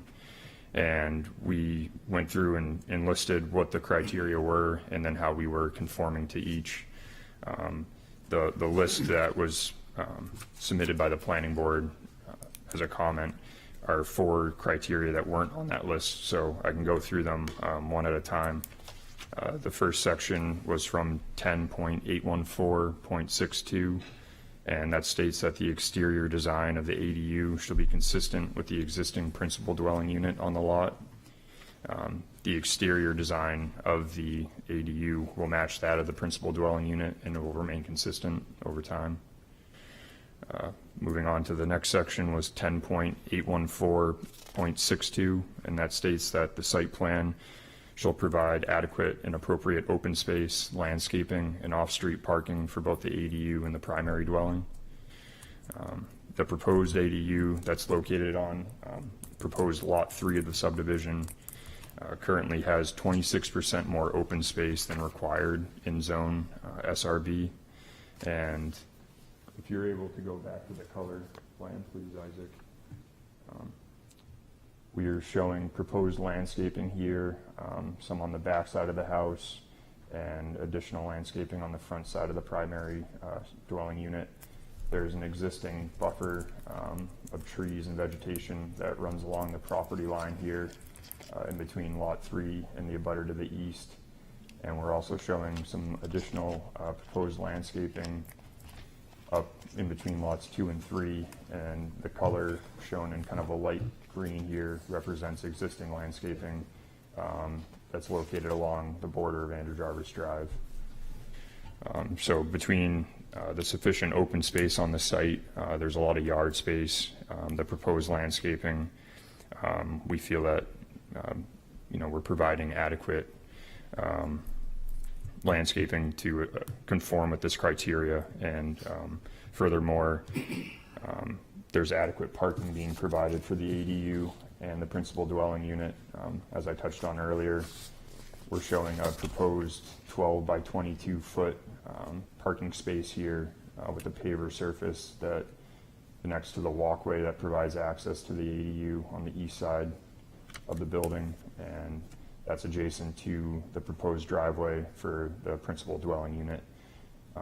And so between the garage that's being shown for the principal dwelling unit, any kind of overflow parking for the driveway, and then this additional space, we feel that we're providing adequate parking for both the principal dwelling unit and the accessory dwelling unit. The next section was 10.814.64, and that states that the ADU will not result in excessive noise, traffic, or parking congestion.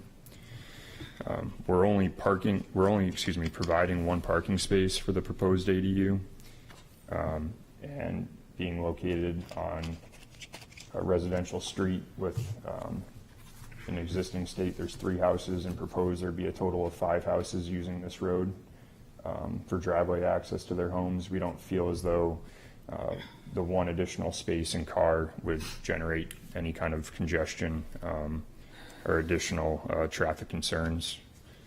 And for excessive noise concerns, we don't have any kind of business going on within the ADU, and no reason that there should be any kind of excessive noise concerns.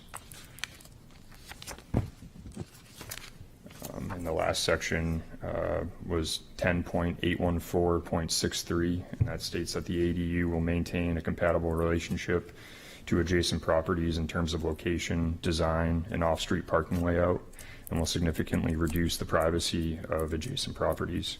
Will not significantly reduce, excuse me.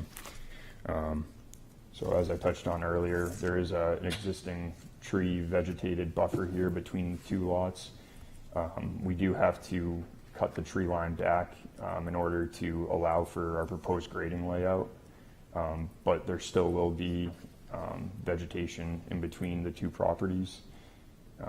The accessory dwelling unit is located roughly 20 to 30 feet from that property line to the east, and the property to the east contains a church building and an existing parking lot. We don't feel that putting this ADU on the east side of the primary dwelling unit is significant enough to raise concerns with privacy issues due to the nature of the existing abutter. The building really, it looks out at mostly a parking lot and the backside of an existing church building. So we feel that there is adequate space and a vegetative buffer there to provide privacy.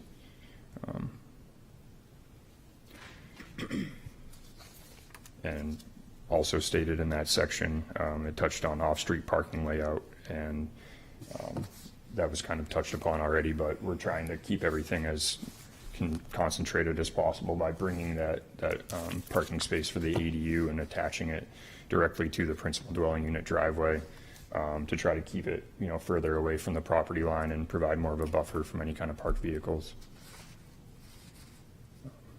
So that concludes the comments that we received from the planning board and the presentation segment for the conditional use permit. Thank you. Questions to the applicant for the site plan and conditional use permit? If I could, It might not be as much of a technical question as it is a curiosity. We're seeing this development really in the graphics in isolation. We're not seeing a lot of lot information surrounding the development. And is anything occurring here that, when I look at Lot 5, for example, which is a very sizable lot, and you can see it, I kind of Googled Earthed it here on my laptop. Yep. If a similar development happens immediately across the street, are we doing anything here that limits that property owner's right to do what you're doing here? And again, I'm not getting anything specific. I'm just seeing that there's the potential for something very similar to happen across the street. Lot 4, is it Lot 4? Sorry. Already has several structures on it as well, but 5 is a very big lot. And just out of curiosity, is there anything at all that we're doing here that could limit the rights of that owner? And I'm sorry, it's a very broad question, and like I said, it's more of a curiosity, because typically I like to see in the presentation how we're impacting.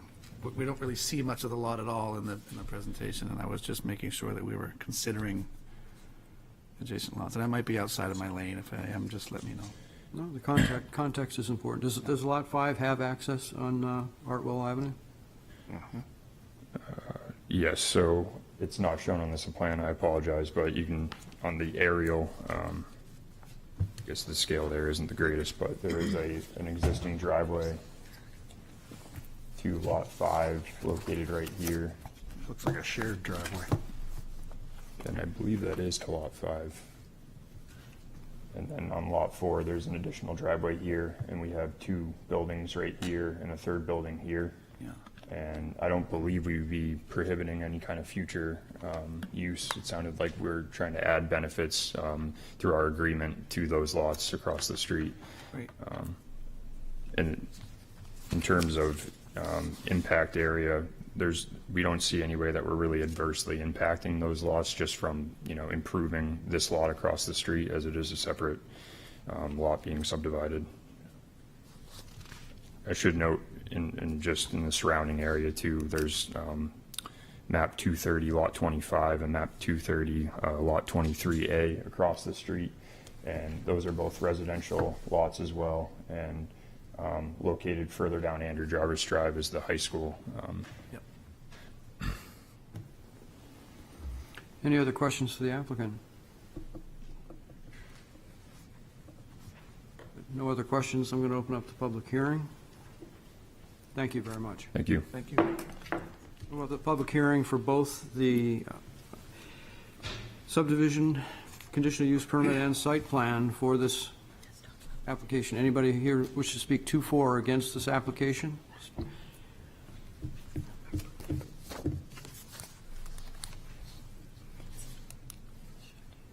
Evening, everybody. My name's Arthur Karikas. I'm a member of the parish council at the St. Nicholas Greek Orthodox Church. And for those of you who don't know where we're located, it'd be great. Isaac, can you put that picture back up? And I haven't used this before, but I imagine I can. It's coming. Okay. We're located. Hold the top button. Hold the top button down. Top button. Thanks.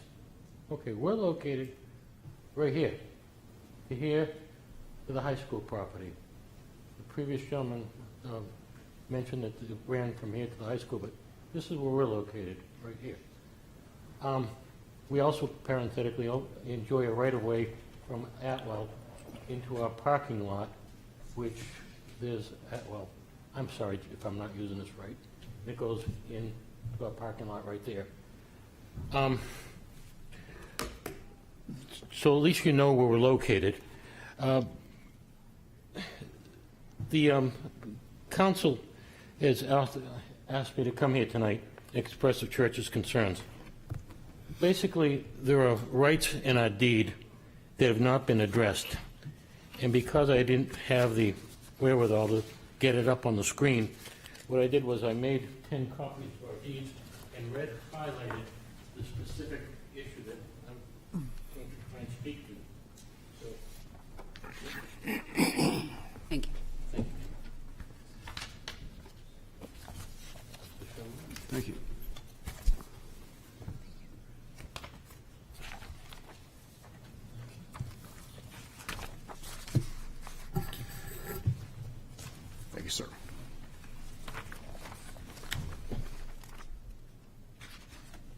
Specifically, we have a right of first refusal that runs with our deed. And for a piece of property that's approximately 50 feet wide, and it says in the deed 175 feet more or less, but basically it connects, it's intended to connect, top number, I'm sorry. It's intended Have to to connect. talk into the microphone. I'm sorry, pardon me. It's intended to connect Andrew Jarvis Lane to Atwell along the border of the church property, which is illustrated right there. That right of first refusal has never been presented to us. People, we even attempted to make some effort to communicate with this organization, and I have no record of any response. So for that reason, we're asking the planning board to not approve this application. I don't know how we can make it more simple. It says the above rights and privileges and easements option shall run with the land and the building on the heirs, executors, administrators, successors, or assigns of the property. So that property, that right-of-way runs right along that right-hand or easterly border.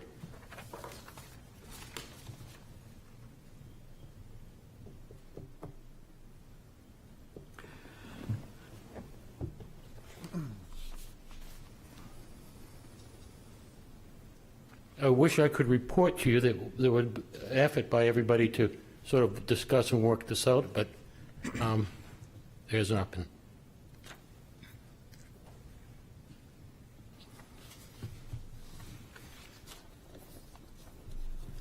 Thank you. Thank you. Anybody else wish to speak to, for, or against this application?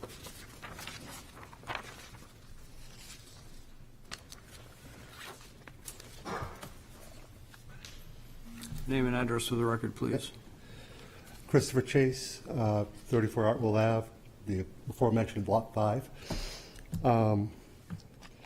Real quick, to answer Greg's question about the history and why the city does that, in the early 70s, I believe it was 72, the city council voted to give us the right to have trash and plowing, pursuant to actually making Artwell a city road. But they never followed up on it, and it's just been out there ever since.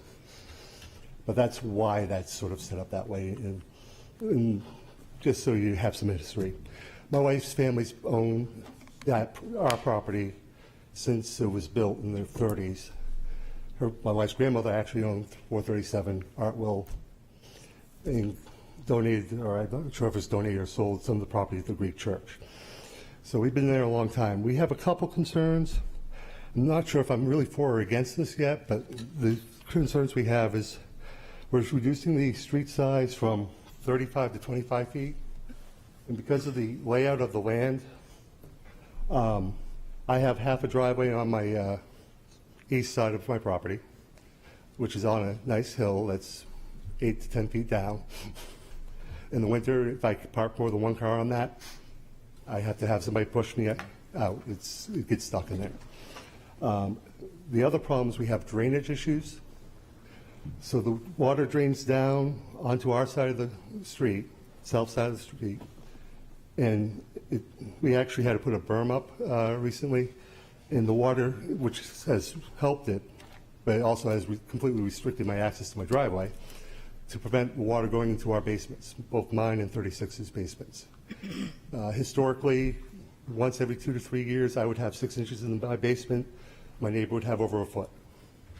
So we've always had a drainage issue on the street, and the way it looks like with the rain berms coming right now, if they dump out onto Artwell during a heavy storm, it's just going to come right into my front yard or right down in my basement. Because I'm going to have to, if I can't park on the street, I'm going to have to do something to get into my driveway. which means I'm going to have to knock out my berm.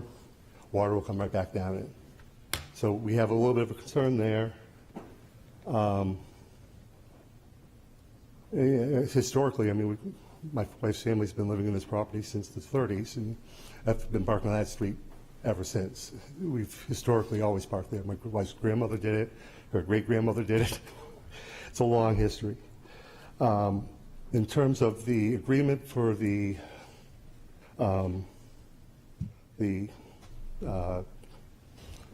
maintenance, yes. I have yet to receive it.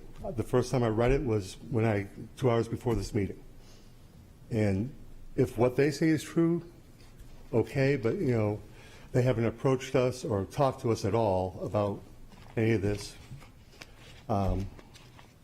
So I have to let my lawyer look through that and figure that all out. So I'm sort of, based on what I'm hearing, I'm a little bit neutral, but I have grave concerns about parking and for myself and the drainage issue, which has been historically a problem on this property. It basically, the street comes from the top of Andrew Jarvis, and the hill goes all the way down to the back of Richie's property, which is 36, and it basically levels out in the wood lot behind us. And basically, any good rainstorm, I'll have a half foot of water in the backyard, and it just rolls right down the hill, right off Lafayette, right down. So we've always had a problem. So I would like to see that better addressed is one of my concerns with this. And obviously my parking is a little bit of a concern. In terms of Lot 5, the other side, we don't currently have any plans to develop. Not that I wouldn't do it in the future. We've talked about it off and on, but I actually like having the grass in an open yard over there. A little old-fashioned that way. So that's where we're at right now. I thank you for your time. Thank you very much. Anybody else like to speak to or for against this application?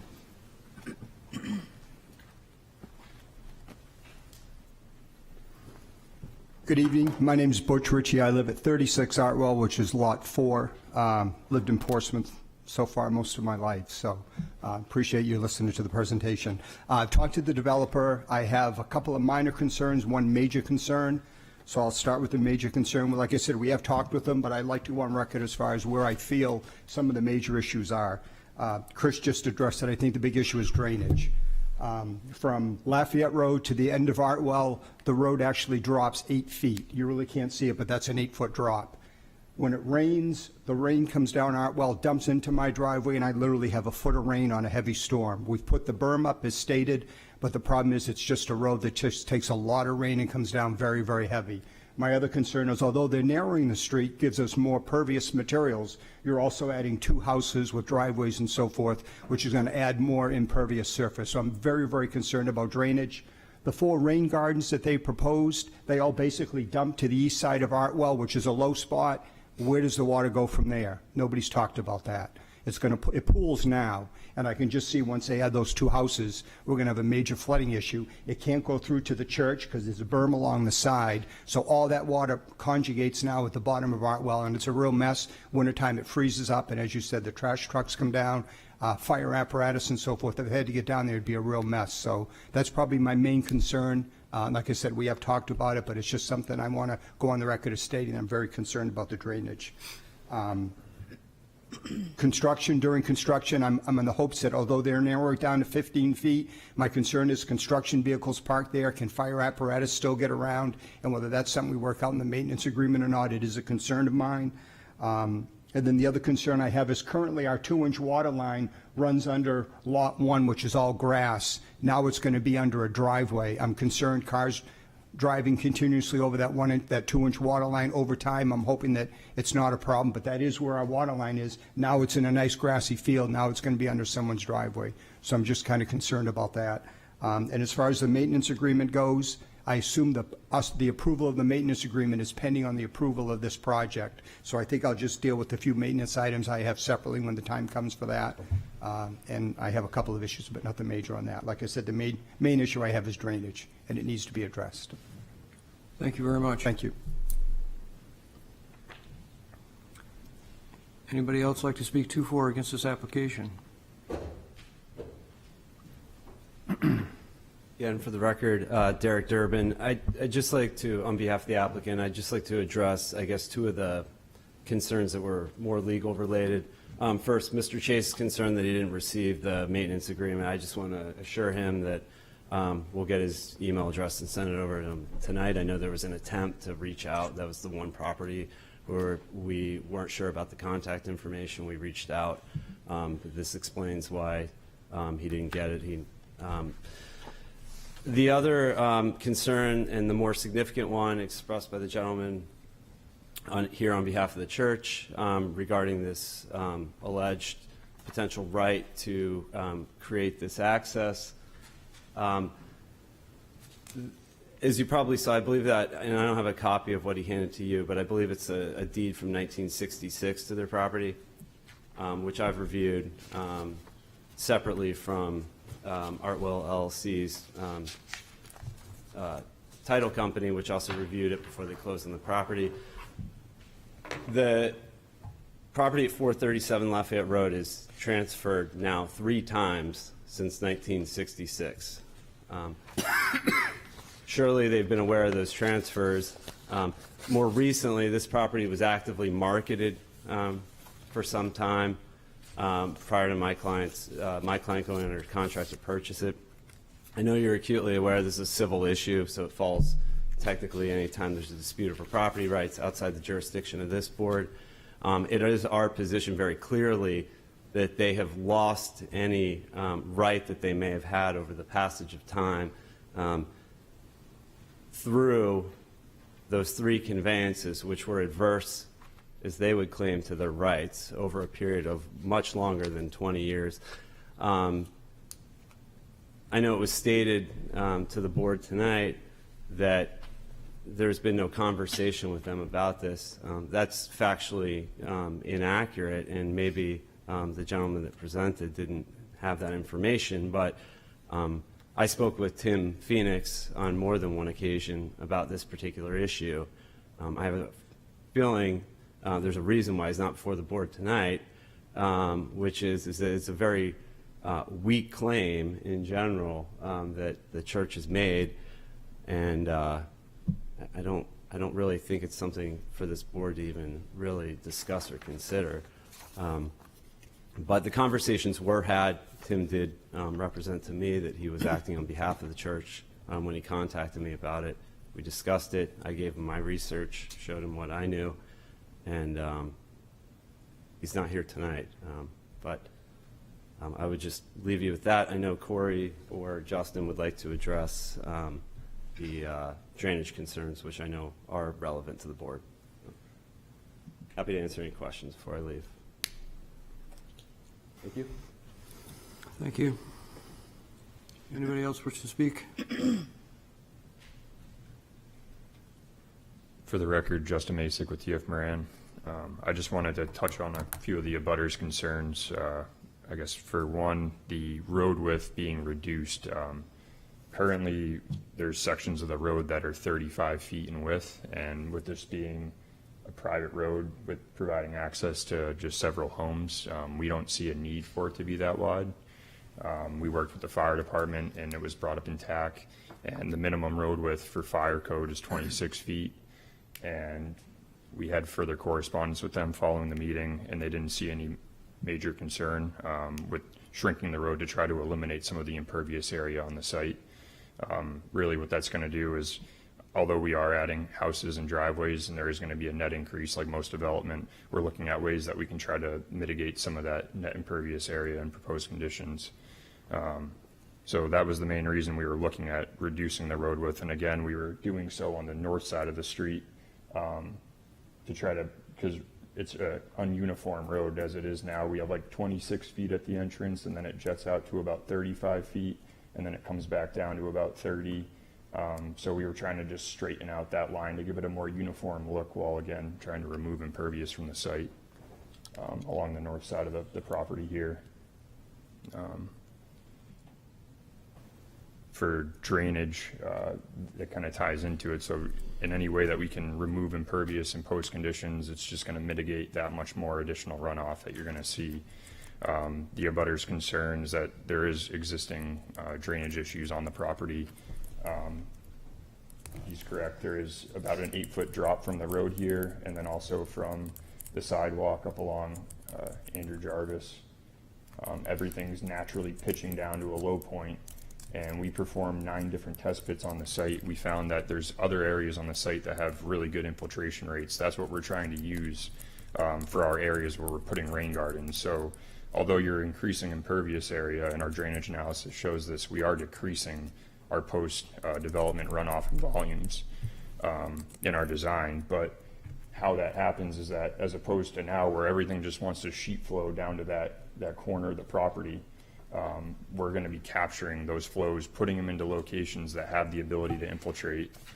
And whatever isn't infiltrated, during a heavier storm, we have outlet control structures and the ability to then match existing drainage patterns. But during your average storm, we're trying to improve the site in any way possible. I mean, there isn't a ton of available options for BMPs on the site, and using 4 BMPs, 2 in the front and backyards of lots 1 and 3, we feel that we are providing adequate effort, and our drainage analysis shows that we are providing that reduction.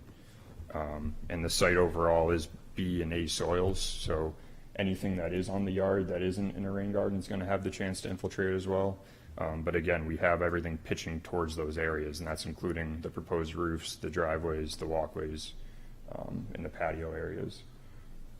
And so although when you look at it at first glance, it might look like there would be an increase in runoff, our design shows otherwise. And then, I don't know, Isaac, are you able to go to the other PDF that has our utility plan on there? Actually, I think it is the next sheet down on this one. I apologize. Yeah, so there is, as the applicant mentioned, the 2-inch water service does run from the lot here into Artwell Avenue, and then it runs down the existing road. Although we are reducing some pavement on the side here, the water line really does stay underneath the pavement all the way up until it hits this proposed driveway. And then it's just going from what was an impervious road to just a section of driveway. And it's hard to see on this drawing, but you can kind of imagine this line here runs straight through, and then it ties into the water main located in Lafayette Road. Because it's such a small portion of the line running under a driveway, and because it already runs under a roadway that's traveled on more frequently than a driveway, we don't see any significant concerns there. During construction, we can confirm that we have adequate cover on that pipe, and at which point, if it needs to be deepened, we can look into that option as well.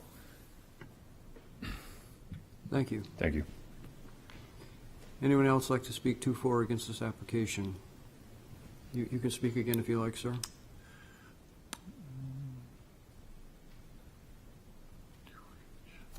Just a couple of points.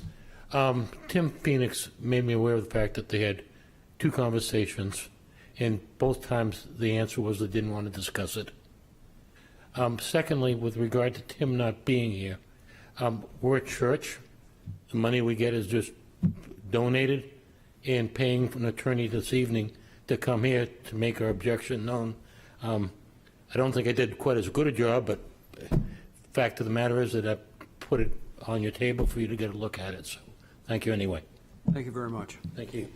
Is there anybody on Zoom? Is there anybody else who'd like to speak to or against this application? We'll close the public hearing unless somebody raises their hand right now. Public hearing is closed. We have 2 matters before us. We have a subdivision application and a site plan approval and conditional use permit approval. I apologize for not noticing this earlier. I do note that the subdivision plan itself does have the right of first refusal to purchase that strip of land noted as something that the lot is subject to. I don't know what to do with that. It's on note 3.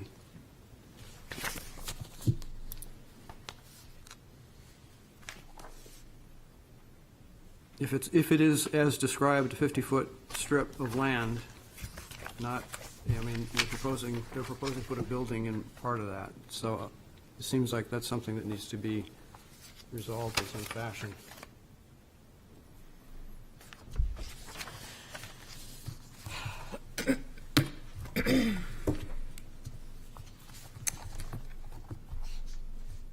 We're all looking at you, Councilor Moreau.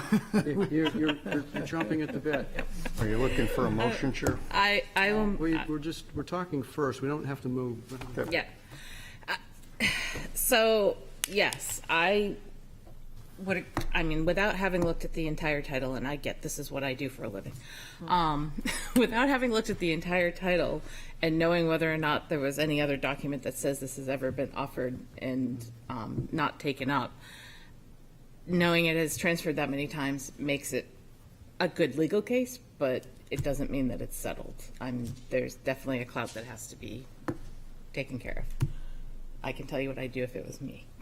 That's about all I can say. But it doesn't sort of stop us from not approving this just because it's still subject to that, right? And it might mean that that house can't get built if 50 feet disappear. Would it change our ability to approve that just because it's subject to something?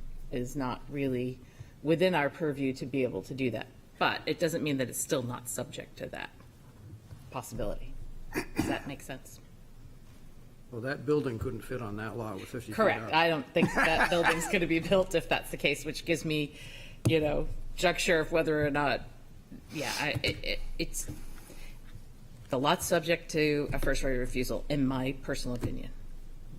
So you can let them fight it out in court. We have the option of continuing it too, but Greg, you had a question? I'm not in favor of this even remotely. There's two title issues that need to be resolved, and if it truly didn't, the first right of refusal didn't exist, I'm sure the church would know about it.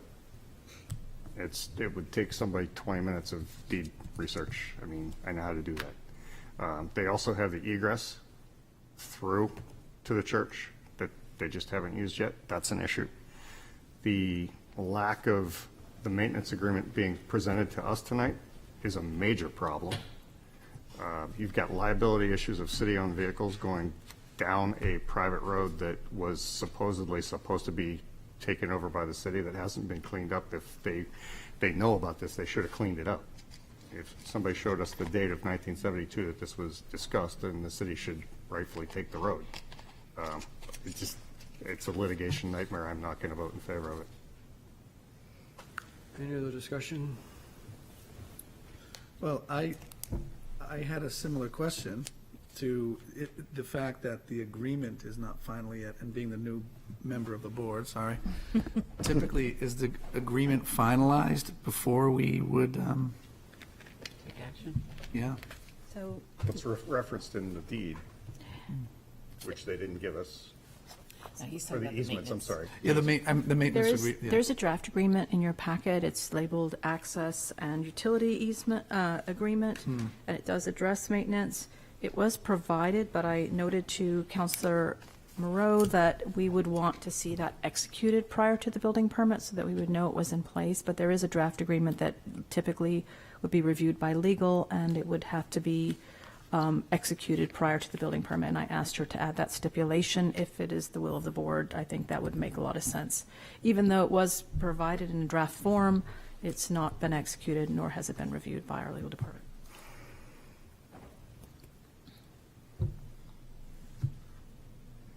Now, in the applicant's favor, the only evidence we have presented by experts says the drainage issues have been addressed.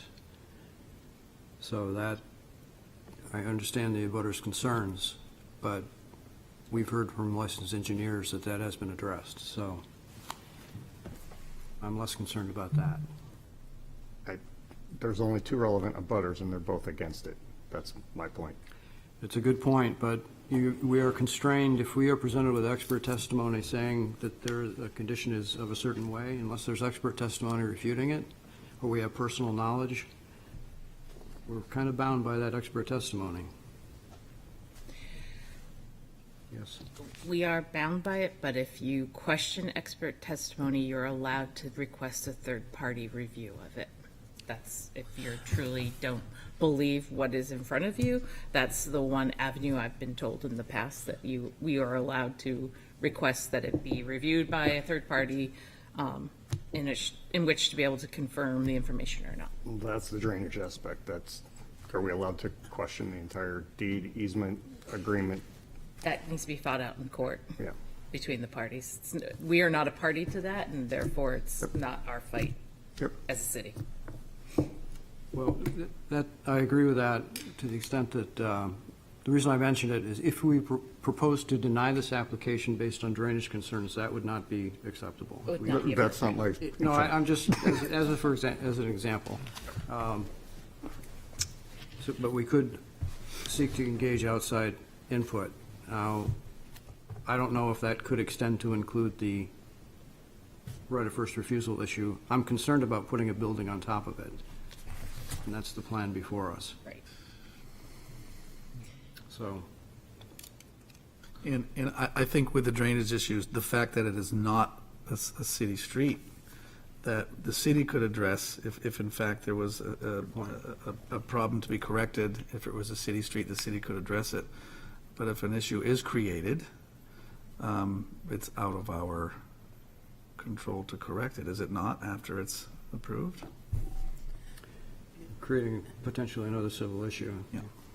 And in questioning the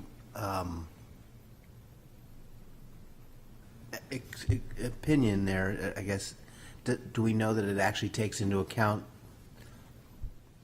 these other lots' concern?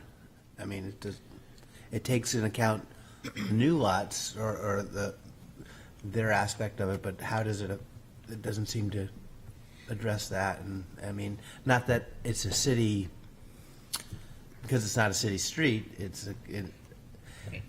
but as a city approving it, just seems kind of Might I make a suggestion? concerned. That maybe we request a postponement of these applications until they have a chance to give evidence to the abutters as far as the proper drainage, so that they're well aware of it, so that we don't have any concerns about a private road having drainage issues for the abutters across the street. If we just postpone it, it gives them, till next month, it gives them time to get that information, and then maybe there'd be more information regarding other concerns that can come back to us as well. That sounds like a motion. If that's a motion, I'll second that. That makes sense. It's my motion suggestion. Can we also add to that? Sure. A statement, a written statement about the status of the right of first refusal? That was what I was alluding to with my, if there's additional information to get to us at which Additional point. information, okay. About other concerns. If I could reread those two conditions into the record, that you would like a written statement about the right of first refusal presented to the board today for review, and then the other item would be to meet with the abutting property owners and review some of the drainage BMPs that are in place. Is that? We'd like the abutters' concerns regarding drainage satisfied. Maintenance? Right, and make sure that they're satisfied with the maintenance as well. Where it's a private road and the city doesn't have control over it moving forward, it would be nice to know that that's all settled before we approve this. Discuss drainage and maintenance of the private road. Of the yeah. private road. Got it. If they could all get together, talk, find a happy solution, that would make us all feel so much happier. And that proposal includes continuing into the regular July meeting? Yes, I would assume 1 month would be appropriate, or at this point, it's 3 weeks. It's getting closer. Does everybody understand? I mean, obviously, if the applicant finds they need to postpone to a following month, we wouldn't have an issue with that either. But we'll do it Happens all till the the time. July meeting, So we have a motion to postpone this to the next regular meeting with the stipulations as have been read. Yep. Any other discussion about that? All those in favor? Aye. Did we have a second? Yes. Yes. Sorry, City Karen. manager had second. Aye. In case it wasn't clear, that was My bad. for all of the applications, like 'Cause The whole package. The whole package. I didn't realize I there were understood multiple it. votes there, so for Understood it that everything. way. Just easier to postpone them all than to pick and choose. The vote was a little sketchy, but I think it was a unanimous vote to continue to the July meeting. Thank you. Okay.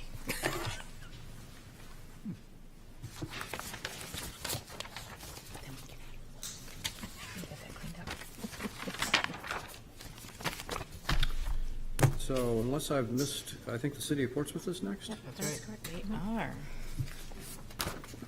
Are you presenting?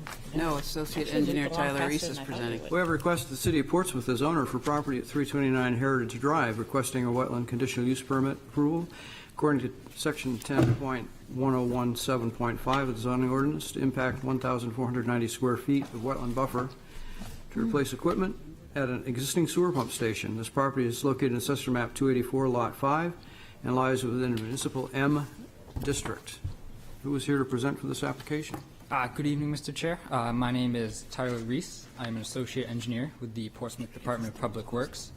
Unfortunately, Assistant City Engineer Zach Cronin could not be here tonight, but I am joined via Zoom by our engineering consultant, Wright Pierce. We have Mike Terrio and Jake Chapman joining us via Zoom.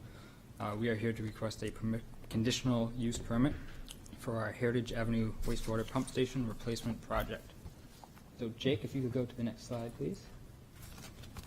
We have our introductions. We will be going over our project location and need. We will be reviewing our existing conditions and our site demolition plan. We will be going over our project impacts, and we will leave you with our contact information. So at this point, I will turn this over to Jake for the presentation.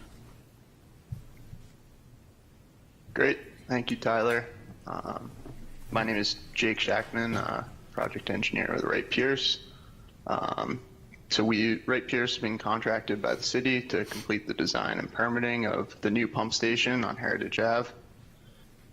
Before we get into the proposed impacts, the 100-foot wetland buffer, as part of the city CUP application, I wanted to show the project location for context, located on Heritage Avenue between Banfield Road and Route 1. The pump station is necessary to convey sewage within the city's collection system, and it's essential infrastructure for the city of Portsmouth. The new pump station benefits the city by improving reliability, accessibility, and safety. So for the existing conditions and site demolition, this includes removing the existing pump station, existing piping, generator, shed, and fencing.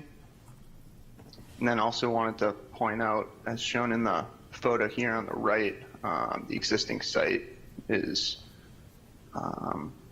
poses a hazard to the safety of city personnel. There's, especially during the winter, it can be very icy, muddy, and wet conditions out there. So as far as our proposed impacts within the 100-foot wetland buffer, we're not proposing any direct wetland impacts. There are temporary impacts proposed to remove and demolish the existing pump station. That includes removing 220 feet of impervious area and installing piping, and that's shown in green on the impact figure on the left. Permanent impacts include the new pump station, new generator, and electrical control cabinet, and also the proposed driveway shown in red. So that driveway is proposed to improve access to the pump station for maintenance vehicles for city personnel. As far as mitigation, we understand this is a valuable resource within the city. We're proposing wetland plantings to restore the existing pump station site to offset some of the brush clearing within the wetland buffer. As you can see, the proposed pump station is located further away from the existing wetlands. There are native shrub plantings proposed along the outside of the fence line, along the western portion of the site as a vegetative buffer. So this will help reduce some runoff velocity and provide habitat benefits. We're also proposing native wetland seed mix outside of the fencing where those temporary impacts are located. And additionally, stormwater improvements are proposed to offset some of the impervious area associated with the driveway. So that includes a crushed stone perimeter, grass treatment swales. Those are proposed to promote sedimentation, infiltration, vegetative filtering, and uptake before the stormwater in the driveway reaches the wetlands. And this here is just an image of the pump station site that is existing on Heritage Ave. So for reference, that fence line shown will be shifted approximately 10 to 12 feet to the left, and the radius of the driveway will be adjacent to the utility pole right here. That'll be the entrance. And just another shot of the existing pump station site. You can see the wetlands in the back of the property there. And with that, I'll wrap up my presentation. Here's some contact information if you have any further questions following this meeting. And thank you for your time.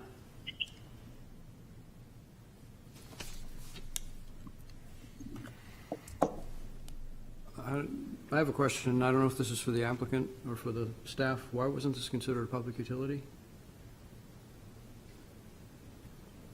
I don't know. I thought that we had talked about that at other TAC meetings, that public utilities did not have to get permission to work in the 100-foot buffer, but I can't answer that question. I don't know if it was just an extra level of caution that they brought it forward. I don't know the answer.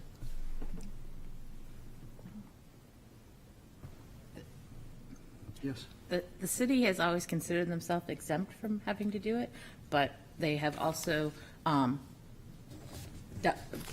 ahead and made all their applications just like anyone else, so that we're very transparent in everything that we're doing. No, I That's get the that. basic reason. Like with the pool and things, but there's a separate section of the wetlands. It's the next section that talks about public and private utilities, and you're not subject to the same criteria, so. But in the same vein of things, Okay, so you don't have to, but we're going to anyway. Exactly. All right. They've taken that policy, that's what We're a they bunch of overachievers, Yeah. Mr. Chairman. It's just the way it's always been since I've been around. The city likes to overachieve. Mr. Chair? Yes. I have one quick question for Trevor. It's time. Tyler. I'm sorry, Tyler. Got my T's mixed up. I'm looking at your demo plan, and it appears that everything's being demoed on this site, correct? Everything except for the existing wet well.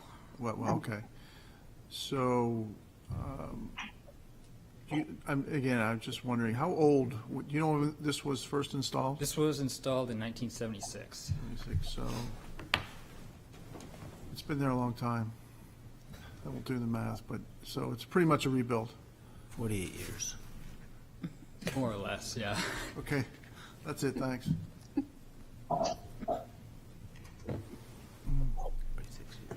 So on this overachieving, we're going for a public hearing on this?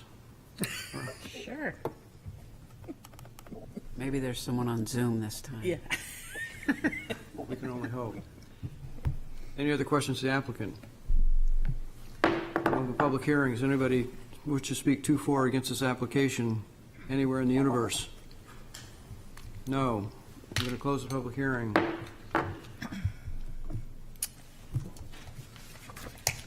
I make a motion that we vote to find the application satisfies the criteria set forth in 10.107.50 of the zoning ordinance. Second.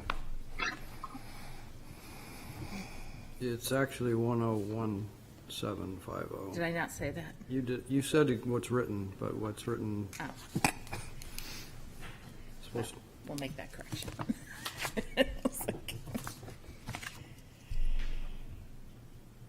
Satisfy the criterion 10.1017.50. Okay, there you go. I go with that. Sorry. Was there a second to that? Greg Yes. seconded. Greg seconded. Mhm. Any discussion? All those in favor? Yeah, aye. Aye. Opposed? Make you post. No, I was sorry. asking if anybody was opposed. I'm ready to move on. I make a motion to vote to grant the wetland conditional use permit as presented. Second. Any discussion? All those in favor? Aye. Opposed? None. It passes. Thanks, Todd. Thank you very much.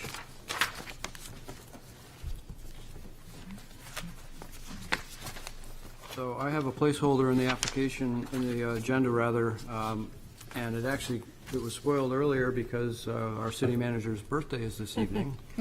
So thank you very much for taking time out of your personal Of course. life to be This is here. part of my personal life. You're welcome. I hope this isn't part of your personal life. No. Thank It's you all blurred. anyway. Thank you.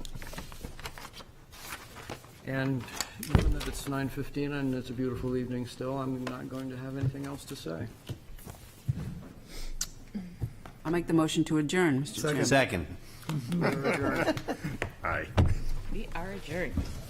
And I.